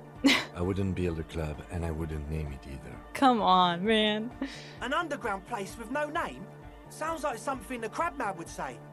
We gotta name it. We're not going with anything the crabman would say. Okay. Why not? The crabman has ideas, Estelle. Ideas from another level of consciousness. I don't care. I don't like the crabman, and I don't like his ideas. His ideas are spooky. Next, please. I think I've come up with a name. You have? Well, what's the name? Disco Elysium. Like that DeLorean word for the world, you mean? Elysium. But Disco Elysium? Isn't it wacky? Disco's kind of gone, isn't it? Forgotten. She looks unsure. The past is the future, but the future is dead! Thank you, Egghead. No, it's beautiful. Beautiful and brave. Like we want it to be. Oh, shit. And short. And memorable. The devs are really, patting themselves on the back. It's settled then. Everyone welcome to Disco Elysium. This feels very meta. A light beam washes over the dance floor, bathing it in violet blue. Andre breaks into frenzied Yeah. dance motion to celebrate the name. Someone turns up the beat. You should go with the flow. Join in on the experience. Start tapping your foot. Observe his movement. What are you doing, Andre? Start tapping your foot. It feels good. It feels right. But what is this? What is this thing that Andre is doing with his limbs? Oh shit, look at him go. Observe his movement. What are you doing, Andre? I'm dancing. He performs yet another strange way he's dancing. Oh my god. Pattern of moves, but it doesn't look very cool or modern. Honestly, it looks kind of lame. Leave him That alone. soft core gyrating is supposed to be dancing? We should talk about it. We should talk about your so-called dancing. Yes, my Should we man. dance with him? He jumps up and down with glee, his moves punctuated by the stroboscopic flash of the club lights. I can't speak. Talk? What is there to talk about if you can express yourself with moves? Some disco moves. Audio waves thump against your rib No! cage.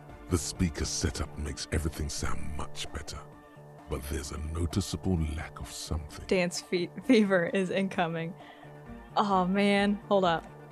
Goodbye. Yo, I need to dance. Oh, come on, look how close I am. Composure. Composure.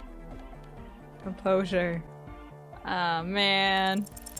You close your eyes and dream of the shapes your body should sad. form to bring this strange music into life. For now, such ferocity of motion is beyond you. Damn it. But just imagine the moves you could pull to this futuristic beat. Puts a grin on your face just to think about it. Even a failed attempt gets the juices flowing and repairs some of the damage done by battles lost.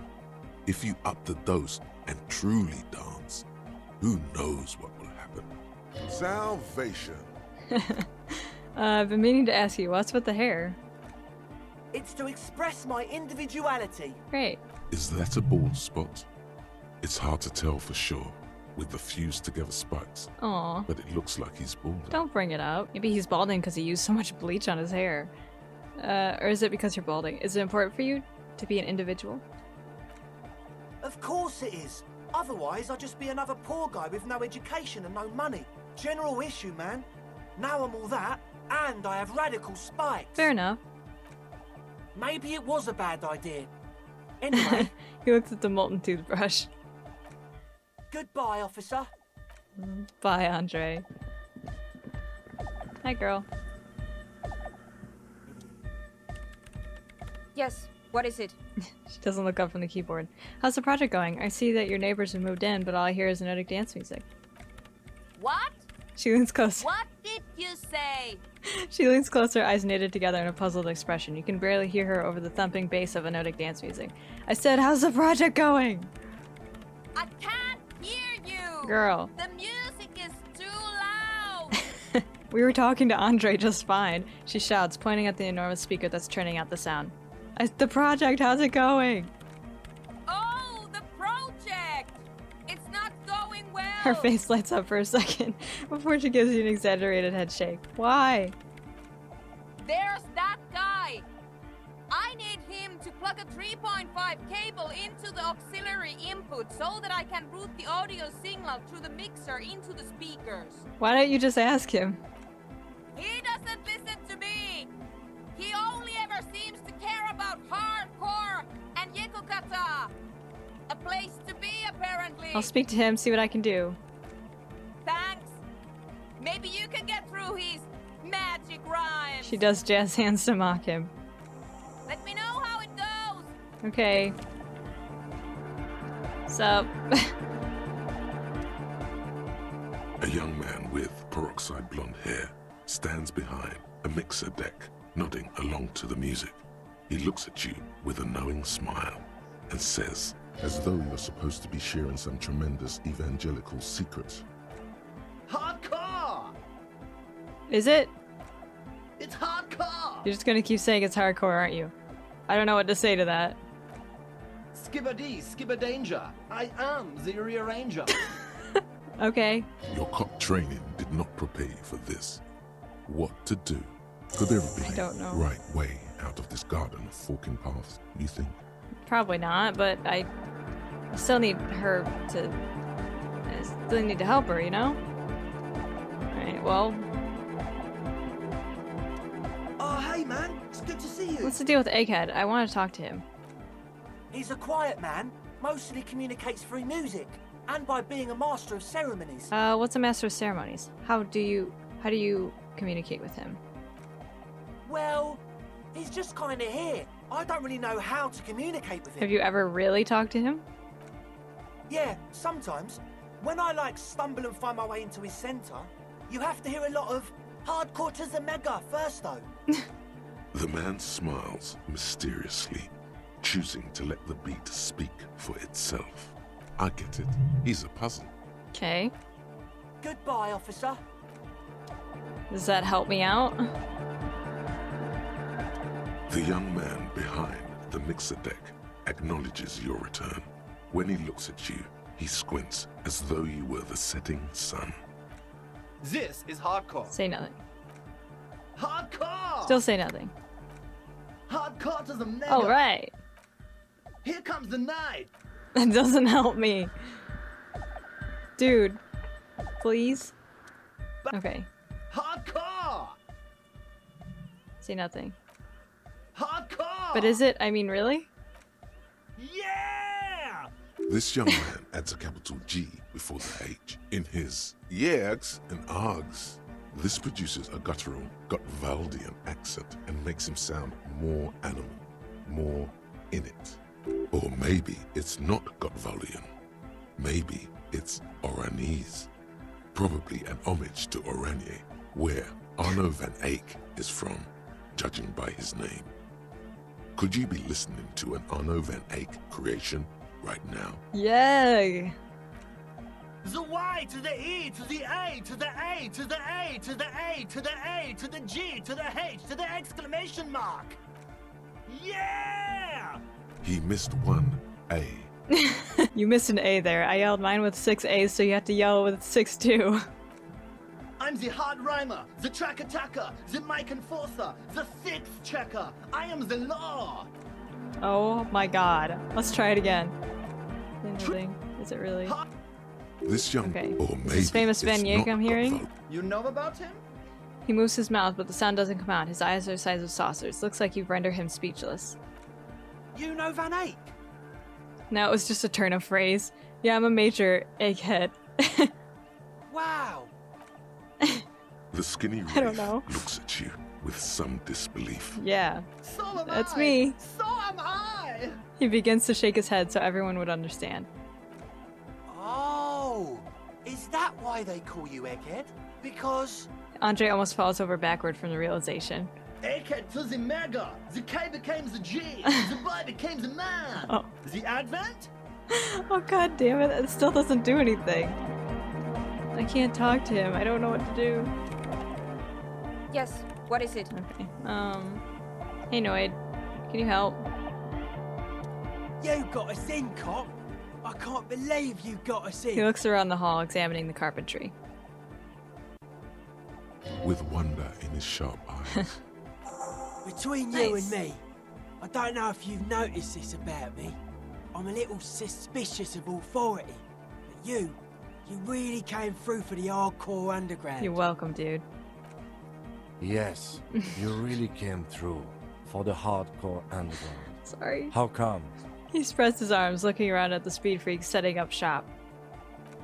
Andre is busy cutting some slightly less lame, but still quite ungainly shapes on the church floor, sweating profusely. Yep, good old Andre. Estelle using her contact mic to listen to a tree underwater. The one with the large head is blasting the dance track on repeat, while the stained glass window behind him is rattling from the bass. Sire, the tent. 'Twas a security risk. And in here, sanctuary. 'Twas only noble of you. These kids got spunk, I admire that. Better here than in the tent. It wasn't safe. I'm genuinely into the hardcore lifestyle, you wouldn't understand. I'm a corrupt cop, Kim. This is a corrupt scheme. I did it for mankind, for all of mankind.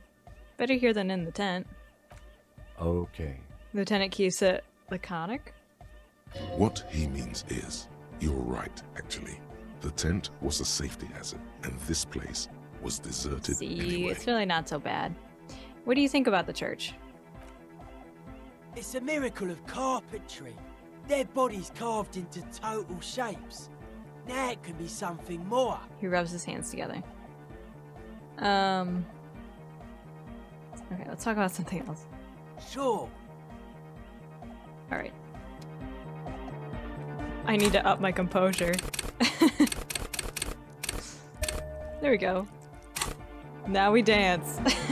It's still not gonna be able to get it, but you know. Oh, hey man, it's good to see you. He dances over to you in an inexplicably softcore manner. It's embarrassing. Oh, Lord. Well. You close your eyes and dream of the shapes your body should form to bring this strange music into life. For now, such ferocity of motion is beyond you. But just imagine the moves you could pull to this futuristic beat. Puts a grin on your face just to think about it. Salvation. Goodbye, officer. Guess I can't dance yet. I'm sad. Solve the egghead puzzle. Okay. There has to be some way to talk to this person. You just haven't found it yet. It's definitely not about signs. What if you just try again, find your way out of this maze of things to say? Let's ask Estelle about Egghead. Associates. Okay. What's the deal with Egghead? What do you mean? What does he think he's doing when he yells all that stuff? Where's he from? How long has he been with you guys? Actually, we don't know where he's from. Or who he is, really. Oh, okay. One time we were out partying somewhere in backwater Forburg. Or maybe even Coal City. I can't remember. Maybe it was Coal City. Egg was yelling along to some jam someone was spinning. All night long. Just kept yelling until he didn't have a shred of voice left. When the sun came up over the mines. There were mines? Yeah. It was in Coal City. She nods. Egg came with us. He made this wheezing puppy dog sound all the way back. Couldn't even speak. It was definitely Coal City, because it took us 2 days to walk back to the fort. He just wheezed the whole way. We never really asked why he came with us, or who he was. I think his name is Jermaine. People are sweet. She says quietly. You can see it must have been a great night. Aww. The memory causes her to go silent for a moment or two. You wish you'd been there. What does he think he's doing when he yells all that stuff? Oh, that. He's the party boy. What's a party boy? Anodic music doesn't really do vocals in the traditional sense. Vocals are thought of as rock. That's to say they're a bit backward. No offence if you like rock music though. Rock music's cool by me. Pachoo, swish. Your credentials as the resident future man of Revachol are being questioned. Oh god. Show her you're hip with the times. No way. Goddamn right, rock music is the coolest. Rock music forever. No offense taken, go on. You don't have to tell me rock is backward. I am the future man. I abandoned rock in the 30s. Stupid rock. Spit. No offense taken. Anyway, even if you don't have vocals, you still need someone to say something every now and then, right? To urge things on. That's where the party boy comes in. He basically just stands on the stage and dances and yells how awesome everything is. It's very catchy. I understand. People are usually afraid to do things if others aren't already doing them. Dancing makes you dance, like sneezing makes you sneeze, or yawning makes you... Anyway. He looks around a little embarrassed with the enthusiasm of his interjection. No, but it makes sense. Don't be embarrassed. Tell me about the others. Who do you want to know about? No one. Sure. No. Maybe we can talk to Egghead again. Hey. We're close. Says the young man standing behind the mixer deck, pumping his fist in the air. Lung-shaped trees grow on his silver belt buckle. True, hard, full, car. Is it? It's hardcore. You're just gonna keep saying it's hardcore, aren't you? Skibber-dee, skibber-danger. I am the rearranger. Your cop training did not prepare you for... Let's just keep trying everything. True, hardcore. Hardcore to the mega. Internally coherent. I was wondering if you knew who killed the mercenary hanging behind the Whirling and Rags hostel. Good morning, yeah. 1, 2, 3. Yakokata, the place to be. You said that before. Why is this Yakokata place to be? What does that mean? Yakokata is a hardcore place. I just need to keep trying, man. True. Say nothing. Still say nothing. Say nothing. Internally coherent. Still say nothing. All right. Yeah. Say nothing. He furrows his brow as his very large head traces the sublime invisible movement of the music in the very real air of the church. Hardcore! Ah! He lets out an agonized roar with a feeble-ish, obviously not too hardcore beat below. So hardcore! Is it though? He stops dead in his tracks, tilting his head to the side. It is! But is it? I mean, really? He tilts his head to the other side like an owl. This is creepy. Feels like you should reply with the very pinnacle of idiocy here, so that things get totally transcendent. but you haven't gotten there yet, so you don't know what to say. I was thinking that too. I am the mic enforcer. I am the chicks checker. Yeah! Son of a bitch. Alright. I feel like I almost got there. Hardcore, internally Orca! He furrows his... But I'm a little worried it isn't. The question is, what is the question? Oh my god, dude. Just answer the question. That would have been good if I had just asked you a question, but I didn't. Now it's just idiotic. Just answer the question. But there was no question. Son of a bitch. God. True. Hardcore, internally Still say nothing. What exactly are you doing? Gotta get the people going. Why? I'm the party boy. It's my job. What is a party boy? Hardcore party 25/7 beyond the winter's orbit style. God, son of a bitch. Say nothing, say nothing, say nothing, say nothing, say nothing. What are you doing? Gotta get the people going. What? I see. Yeah, request. I want everybody as close to the stage as possible. Okay. God, this is a lot more in depth than I thought. Say nothing, say nothing, say nothing, say nothing, say nothing. He furrows. Oh, wait. Hardcore! Is it though? Just thinking that a moment ago. One mind. Okay. Nope. Say nothing, say nothing, say nothing, say nothing. What exactly are you doing? Gotta get the people going. Why? I'm the party boy. It's my job. I think I'm also a party boy. 2 on the track. Watch your back. Fuck. Watch out for the heart attack. Hot. Orca. Gotta get the people going. True. Hardcore. Internally coherent. Good morning, yeah. 1, 2, 3. Don't think there's anything to do with the case. It's the message, so listen and you will see. True. Hardcore. Internally coherent. Orca. All right. He furrows his... Hardcore. Is it though? But is it? I mean, really? Question is, what is the question? No, but seriously, I'm a bit worried it isn't. Oh, I did it! He frowns, then starts bobbing his head back and forth once more. Don't be alarmed. Everything is okay. He isn't actually worried. Everything is still super hardcore. What he probably means is, it could be even more so. Egg, can you please route Soona's signal through your speakers? How do you like it in the church? Yeah! Back on the case! No disgrace! Bring it down to party place! He pumps his fist in the air. The first page of the 2nd chapter! Could it be, maybe for him, you only have a chapter or 2 left in you? Last of the penultimate, more like. You said you were worried. What do you think is wrong with the music? There's nothing wrong with it. I'm still in love with the hardcore. He turns pensive all of a sudden.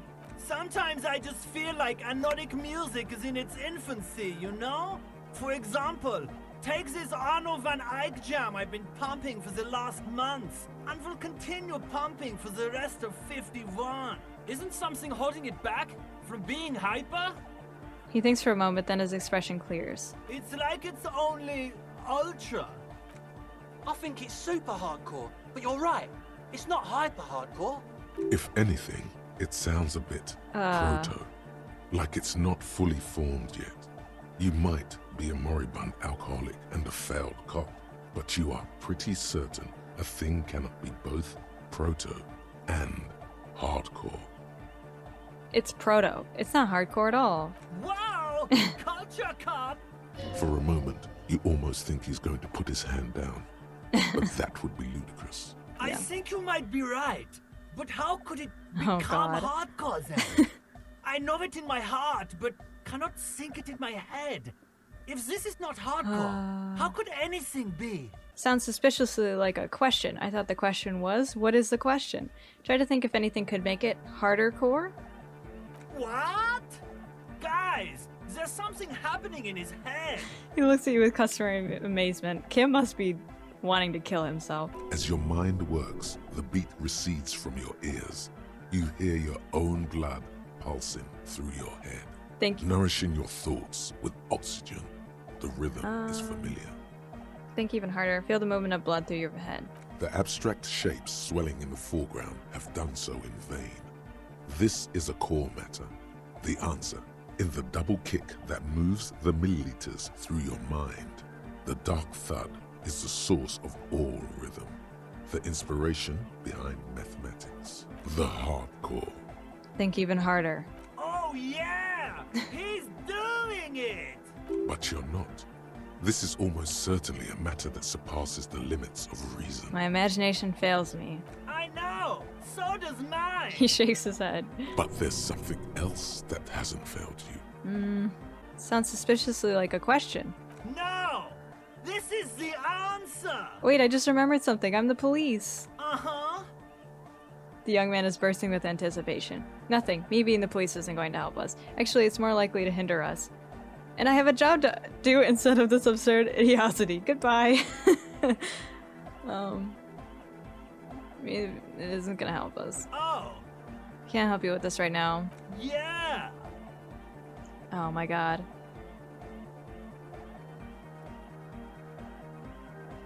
All right. Okay, hold on. Let's try. Okay. Let's try it.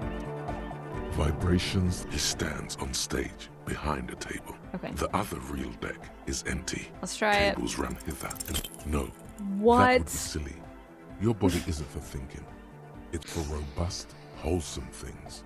Things like discus, javelin, and 400-meter hurdles. Discus. It was 92%. Did someone say disco? Oh. Horrific necktie wants to try again. You know Thank it in you. your lungs where the pressure should vibrate. In your heart that's alone. And in your solar plexus where the hits should land. So does every Corday animal. Needs more bass. What? Capo dell'arte? What? The young man makes a sudden move like he's about to turn the volume down. That would be ridiculous. And a melody. A good melody is what makes a song really stick. So that you can't get it out of your head anymore. Point at your head. Wow, okay. We should start with the melody. But where would we get that stuff from? I don't know. I was thinking you would know. Nowhere. I'm not going to become some sort of anotic cop too. I've got enough capo types already. I was thinking you would know. I'm sorry. I don't know anything about Nordic music. I'm just the party boy. I get the people going and say it's hardcore. He feels ashamed. He can't be of more service to the future of dance music. Kim is gonna kill me. Okay, I'll look into it. In an official capacity. It's up to the police to make the beats go harder. Take the task. Alright, I'll see if I can come up with something on my own. A citizen investigation. This is for the police. The young man falls silent with appreciation. He even tries to contain his smile, as if it could hinder your investigation. Basically, what you need to find here is a tape with some banging music on it, so that Egghead could use it to remix Fan 8's jam. Yeah, maybe that street talker across the pawn shop has got some tapes to sell. That's just an idea. True. Anyway, that's all yours to figure out, Copman. Oh god. Copman! I have a tape with me. Is it the smallest church? He's not gonna want that. Yeah! Spins the tape until the space escape! Yeah! Not giving him that one. Yeah! Nope. Can you please route Soona's signal through your speakers? To the mega! Yeah! I can route it through auxiliary! What kind of a cable does she use? 3.5 or 4.5? He gets serious. It's 3.5, no doubt about it. It's on the ground. Oh, she uses 3.5. Yeah. The auxiliary lining is 4.5 millimeter. These two don't mix. Bro. Oh no. We're going to be in this church forever. The lieutenant closes his eyes. Don't worry. I have an adapter for it right here. Okay. I thought I was thinking the same thing. He searches for the cable on the ground and picks it up, looking at the jack. Hang on. This is a 4.5. We're all good, people! With a grin, he sticks the plug into the auxiliary line and you hear a satisfying click. Whoa, thank God. Adapters noticeably degrade the sound quality. Great! Someone got through to him. Okay, let's get it all set up. Can we turn the music off, please? Egg, the music. Everybody! Everybody! Don't panic! I'm going to turn off the on-off for just a sec. For a special scheduled event. Young man shouts as he clicks a switch on the mixer. The honor will be back, but we're doing something else for one moment. All right, go tell her that Egghead is ready to rave to her tunes, and then I'll turn off the music. Alright, goodbye, Egghead. Alright, let's try this. Oh my god. Yes. Okay. What is it? Alright, I talked to Egghead. He plugged in the cable. You can now unmute your speakers. Okay, but think you can ask him to turn the volume down a bit? Just in case. She seems hesitant, her eyes fixed on the Egghead. Maximum! Shouts to Egghead. A great smile is still adorning his face, larger than a red dwarf star. Maximum is the only way! I know it is, but could you please turn it down just this instance? Just this one time? Maximum is not the only way, okay? Pump it to the brick! Pump it to the hard master! There's no other way! Glue style! Glue style? Okay. There literally is no other way. The mixing disc is glued to maximum. See? He pumps it to the hard master. It's hopeless. I think Egghead is trying to say the volume button is stuck on maximum. Of course it is. She shrugs, consigned to her fate. Yeah! Permanent enlightenment! Ray of sound! Never mind then. Let's get on with our project. I'm going to unmute the speakers on a count of 5. Everyone ready? She looks around the church. Egghead pumps his hand up in the air, waiting for the beat to drop. Born ready. Says Andre. Ready. Yells Noid. I'm ready if you two are detectives. The lieutenant nods stoically. Suddenly, your palms are sweaty. The church seems cold and large.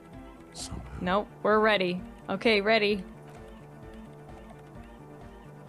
5, 4, 3, 2, 1. Mute disengaged. She lifts her hand from the keyboard. Complete silence fills the room. No wind outside. No waves. No floorboards creaking. Total, continuous silence. This is unnatural. The woman looks around. In the silence, you see dust move on the floorboards. The driver of the speaker vibrates in the air and then stops. Plasterwork begins to crumble down the walls. In the silence, a low hum starts creeping up your spine. It's a song inside you, not in the speakers, not in the room. A great bass sigh in the basement of your mind. Slowly, it builds until the air around you starts to vibrate. What? It's out there now, in the world. Made manifest. Am I breaking something? It will devour everything. The floorboards, the glass, the streets and the people. Nothing will remain. Oh, Guys, shit. What's going on? There's an alarm in the man's voice as he steps back to scan the surroundings. A slight rattle like crystal clattering in the cupboards fills the air, joining the chorus. It's getting louder. Says Noid, his eyes riveted on the strange circle.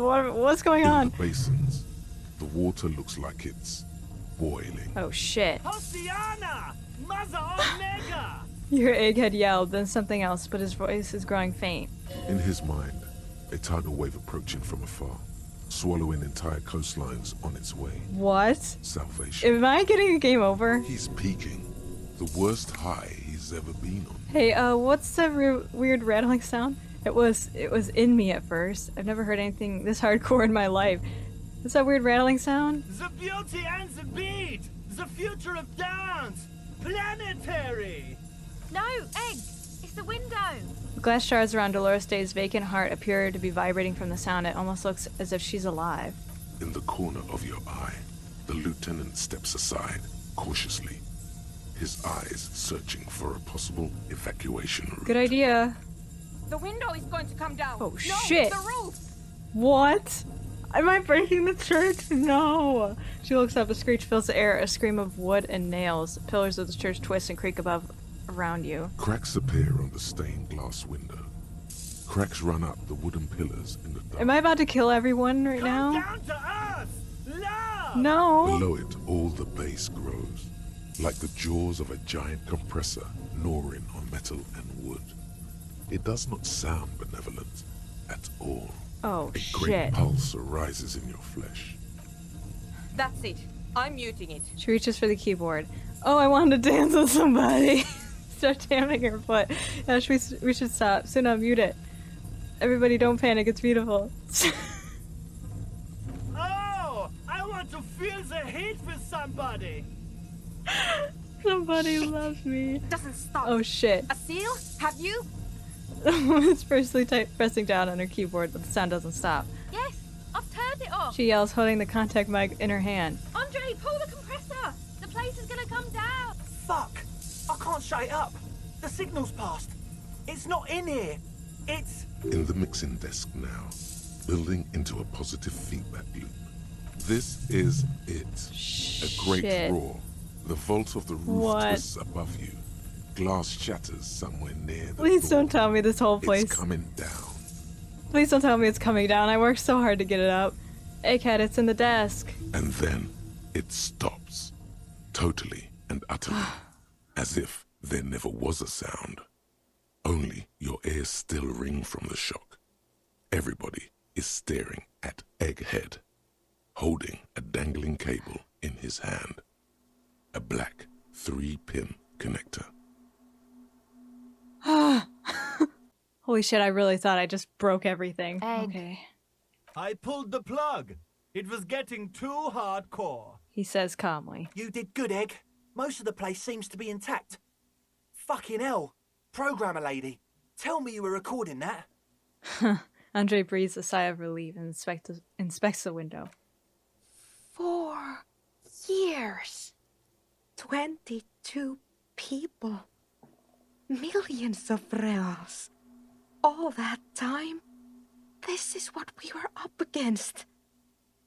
Just erased it. Her lip trembles. Suliswolf isn't gonna believe this. Yeah, but did you record it though? It was dope. I think we can use it. Dude. Yes, Andre. I recorded it. Damn, I need to send some letters now. She composes herself, wipes the dust off her sweater, and rests her hands on the keyboard. Thank you all for doing this. Eggman, you too. And you, officer. I don't know what we've discovered, but I know what it sounds like now. That's a start. Kim, did you hear that? It was very hard not to.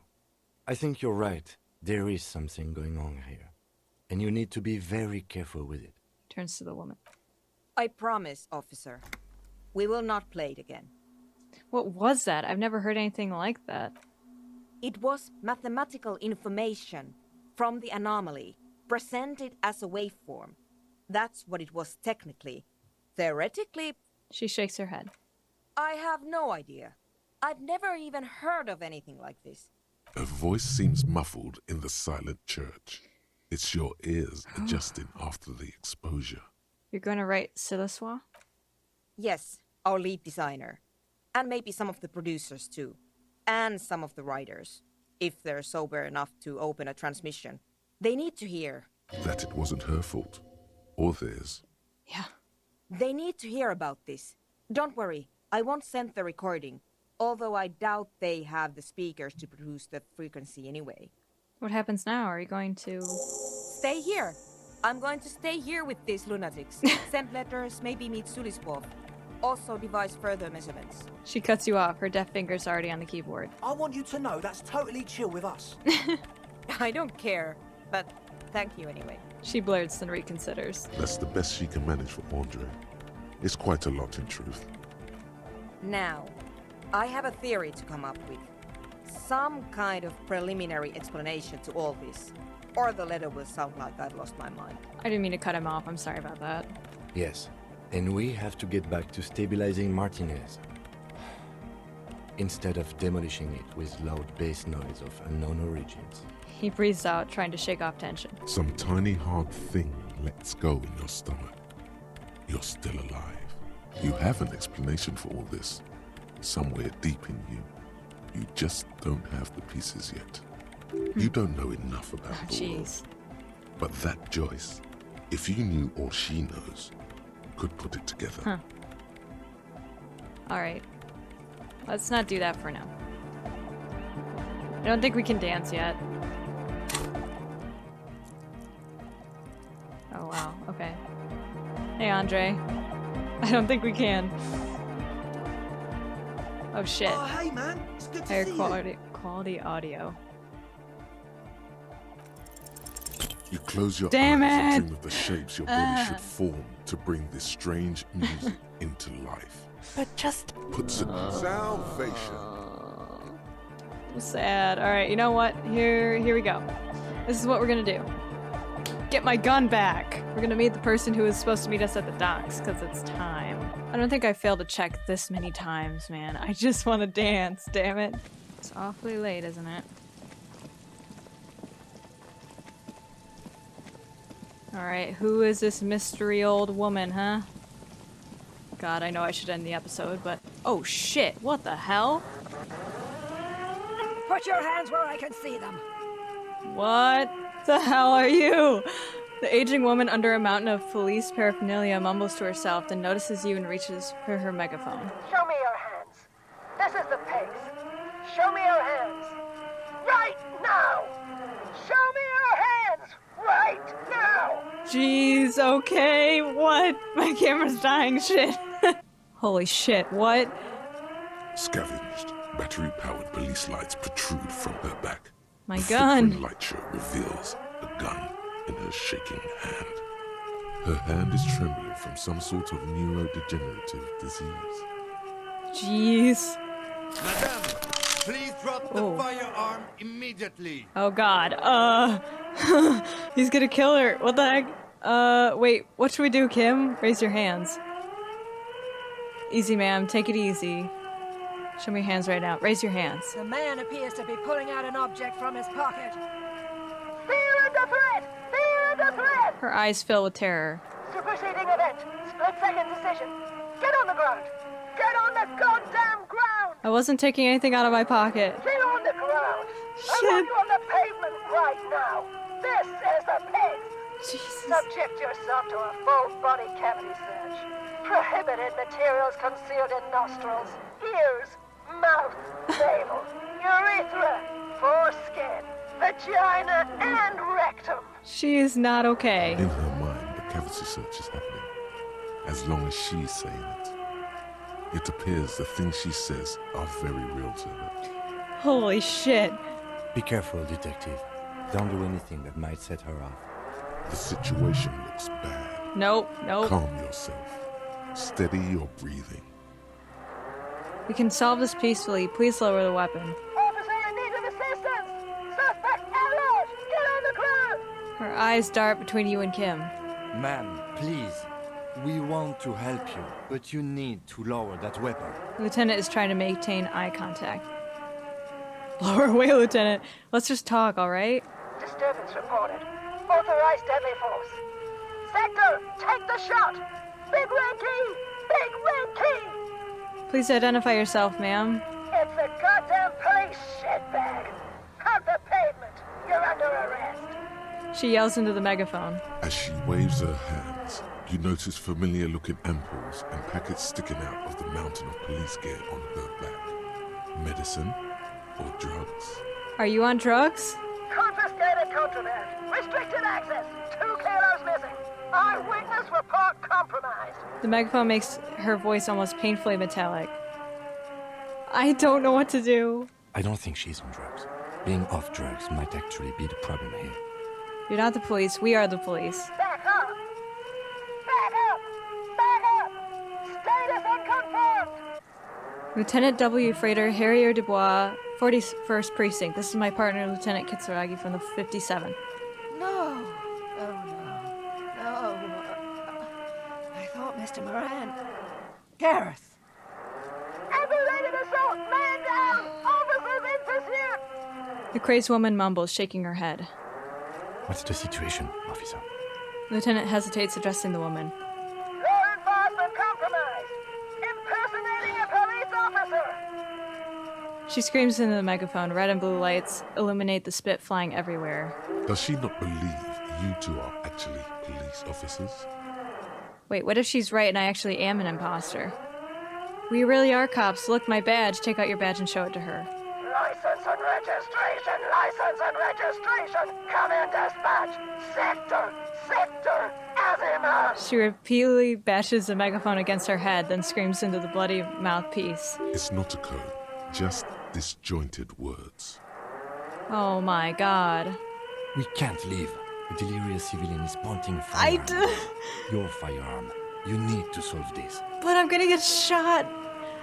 I can't save it. Oh no. She's frantic, Shit. confused, teetering under all that gear. There's an opening if you just move fast enough. If not, the lieutenant's got her in his sights. No gun is worth the risk. Slowly back away. Confirmed quarters! Sailing coming Shit. in! Split-second decision! Fire up well! Oh my god. Oh my god. God. I almost blew her head off. Lieutenant exhales loudly and uses his offhand to wipe his forehead. What is this? This isn't police issue. Police weapons. Bullets. This isn't real. The old woman looks at the treacherous weapon. Police guns always have bullets. Oh jeez. What is this? Why did you sell me this? I thought she was going through the boardwalk. She looks devastated. The gun lands on the wooden planks and tears run down her scratched cheeks. Grab the gun, right now. This might be your only chance. Pick up your gun. No one ever cares anymore.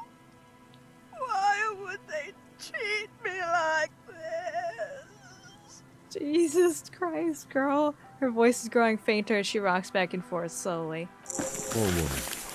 We need to figure out what to do with her now. Nobody's ever around. Nobody ever comes to visit me.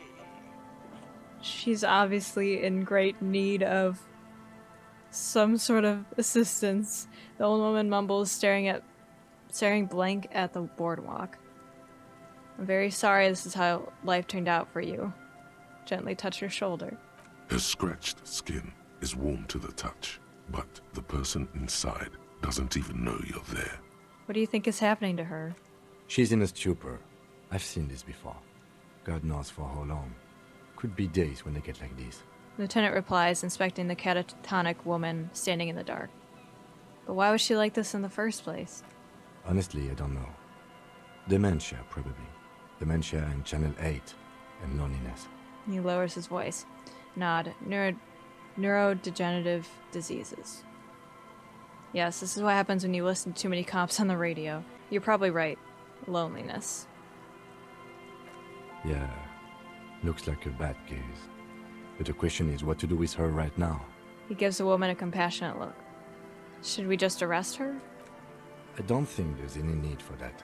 In her current state, and without a gun, she isn't really a threat to anyone. She did. She was pointing her gun at us, so I'm just kind of worried of what she might do to someone else, but... We could let Titus know. This is a perfect problem for the local peacekeepers to handle. They might even know her family. That's a good point. Wait, I was really hoping I could give her one of those station call slips. Yeah, Titus sounds like the man for the job. I don't want her to endorse the Hardy Boys' inflated sense of self-worth. They're not cops, we are. I think we can just leave her like this, she'll be fine. He sounds like the man for the job. Then we can ask him once we get back to the whirling. But we have to hurry, because it's late, and they might have already gone home. But I think we're done here for now. Let's head out. This is done. Please, leave the radio on. As you turn to leave, the faintest of voices comes from the woman. She mutters. It seems like a reflex, a half-remembered sentence. Reflex to what? Being left alone. This is sad. She stands motionless. Just a heap of clothes and flashes now. Maybe if you search her once more.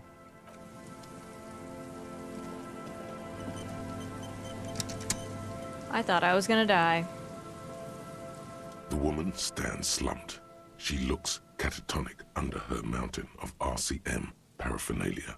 Is one of those things a police cap? There were narcotics in there too. You're thinking of taking them. Confiscate the narcotics. Wink.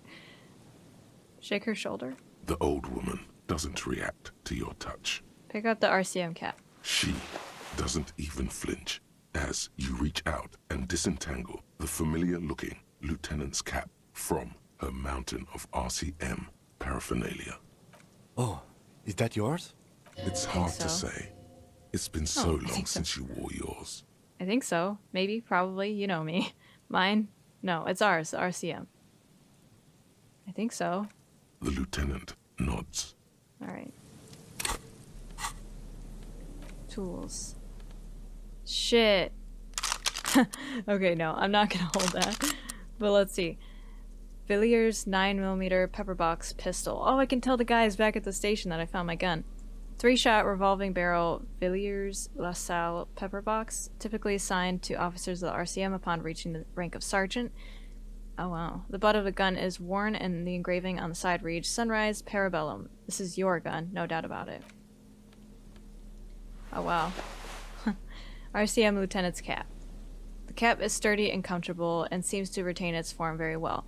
It fits you perfectly. The inside of it smells like cheap tobacco and typewriter ink. It feels familiar somehow. Perhaps it too is yours, though how the pigs got it is a mystery. Y'all know what I gotta do. Y'all know what I gotta do. Upgrade that composure. And now, we try to dance again. I'm gonna fail it again. You close your... But just... Fuck you. Fuck you. Okay, I'm gonna leave this episode off here. Oh my god. I'm so angry I failed this check like 5 times. I just want to dance with Andre. I just want to dance. But, you know what? It's not meant to be. Alright? It's not meant to be. We did a lot this episode. I honestly don't even know where to start when it comes to covering everything. So I'm not gonna get to everything, but we did figure out a lot of stuff when it came to Klaasje and what really happened with that guy, but still, I don't know if I can trust everything she's saying. I don't know what to believe anymore, man. And of course, we helped out Soona and all of that, and we got the nightclub started, and I still can't dance, and I'm angry about it. I finally got my gun back, though, which is very important, and I'm so happy I managed to do that. In the next episode, I have to go to bed. It starts up a new day. We'll see what happens next. I think we need to find a vantage point for whoever shot Ellis, who is the hangman. Could find a vantage point and see where he was shot from. So that's really important. Yeah, I think we're gonna wrap it up this episode. I've been playing for a while. My back is starting to hurt again. Everything's fine though. It's all fine. Don't worry about it. Anyways, guys, thank you so much for watching. If you enjoyed, leave a like or subscribe if you're new, because I'd love to have you stick around and hopefully watch me dance next time. I will see you guys in the next video. Goodbye.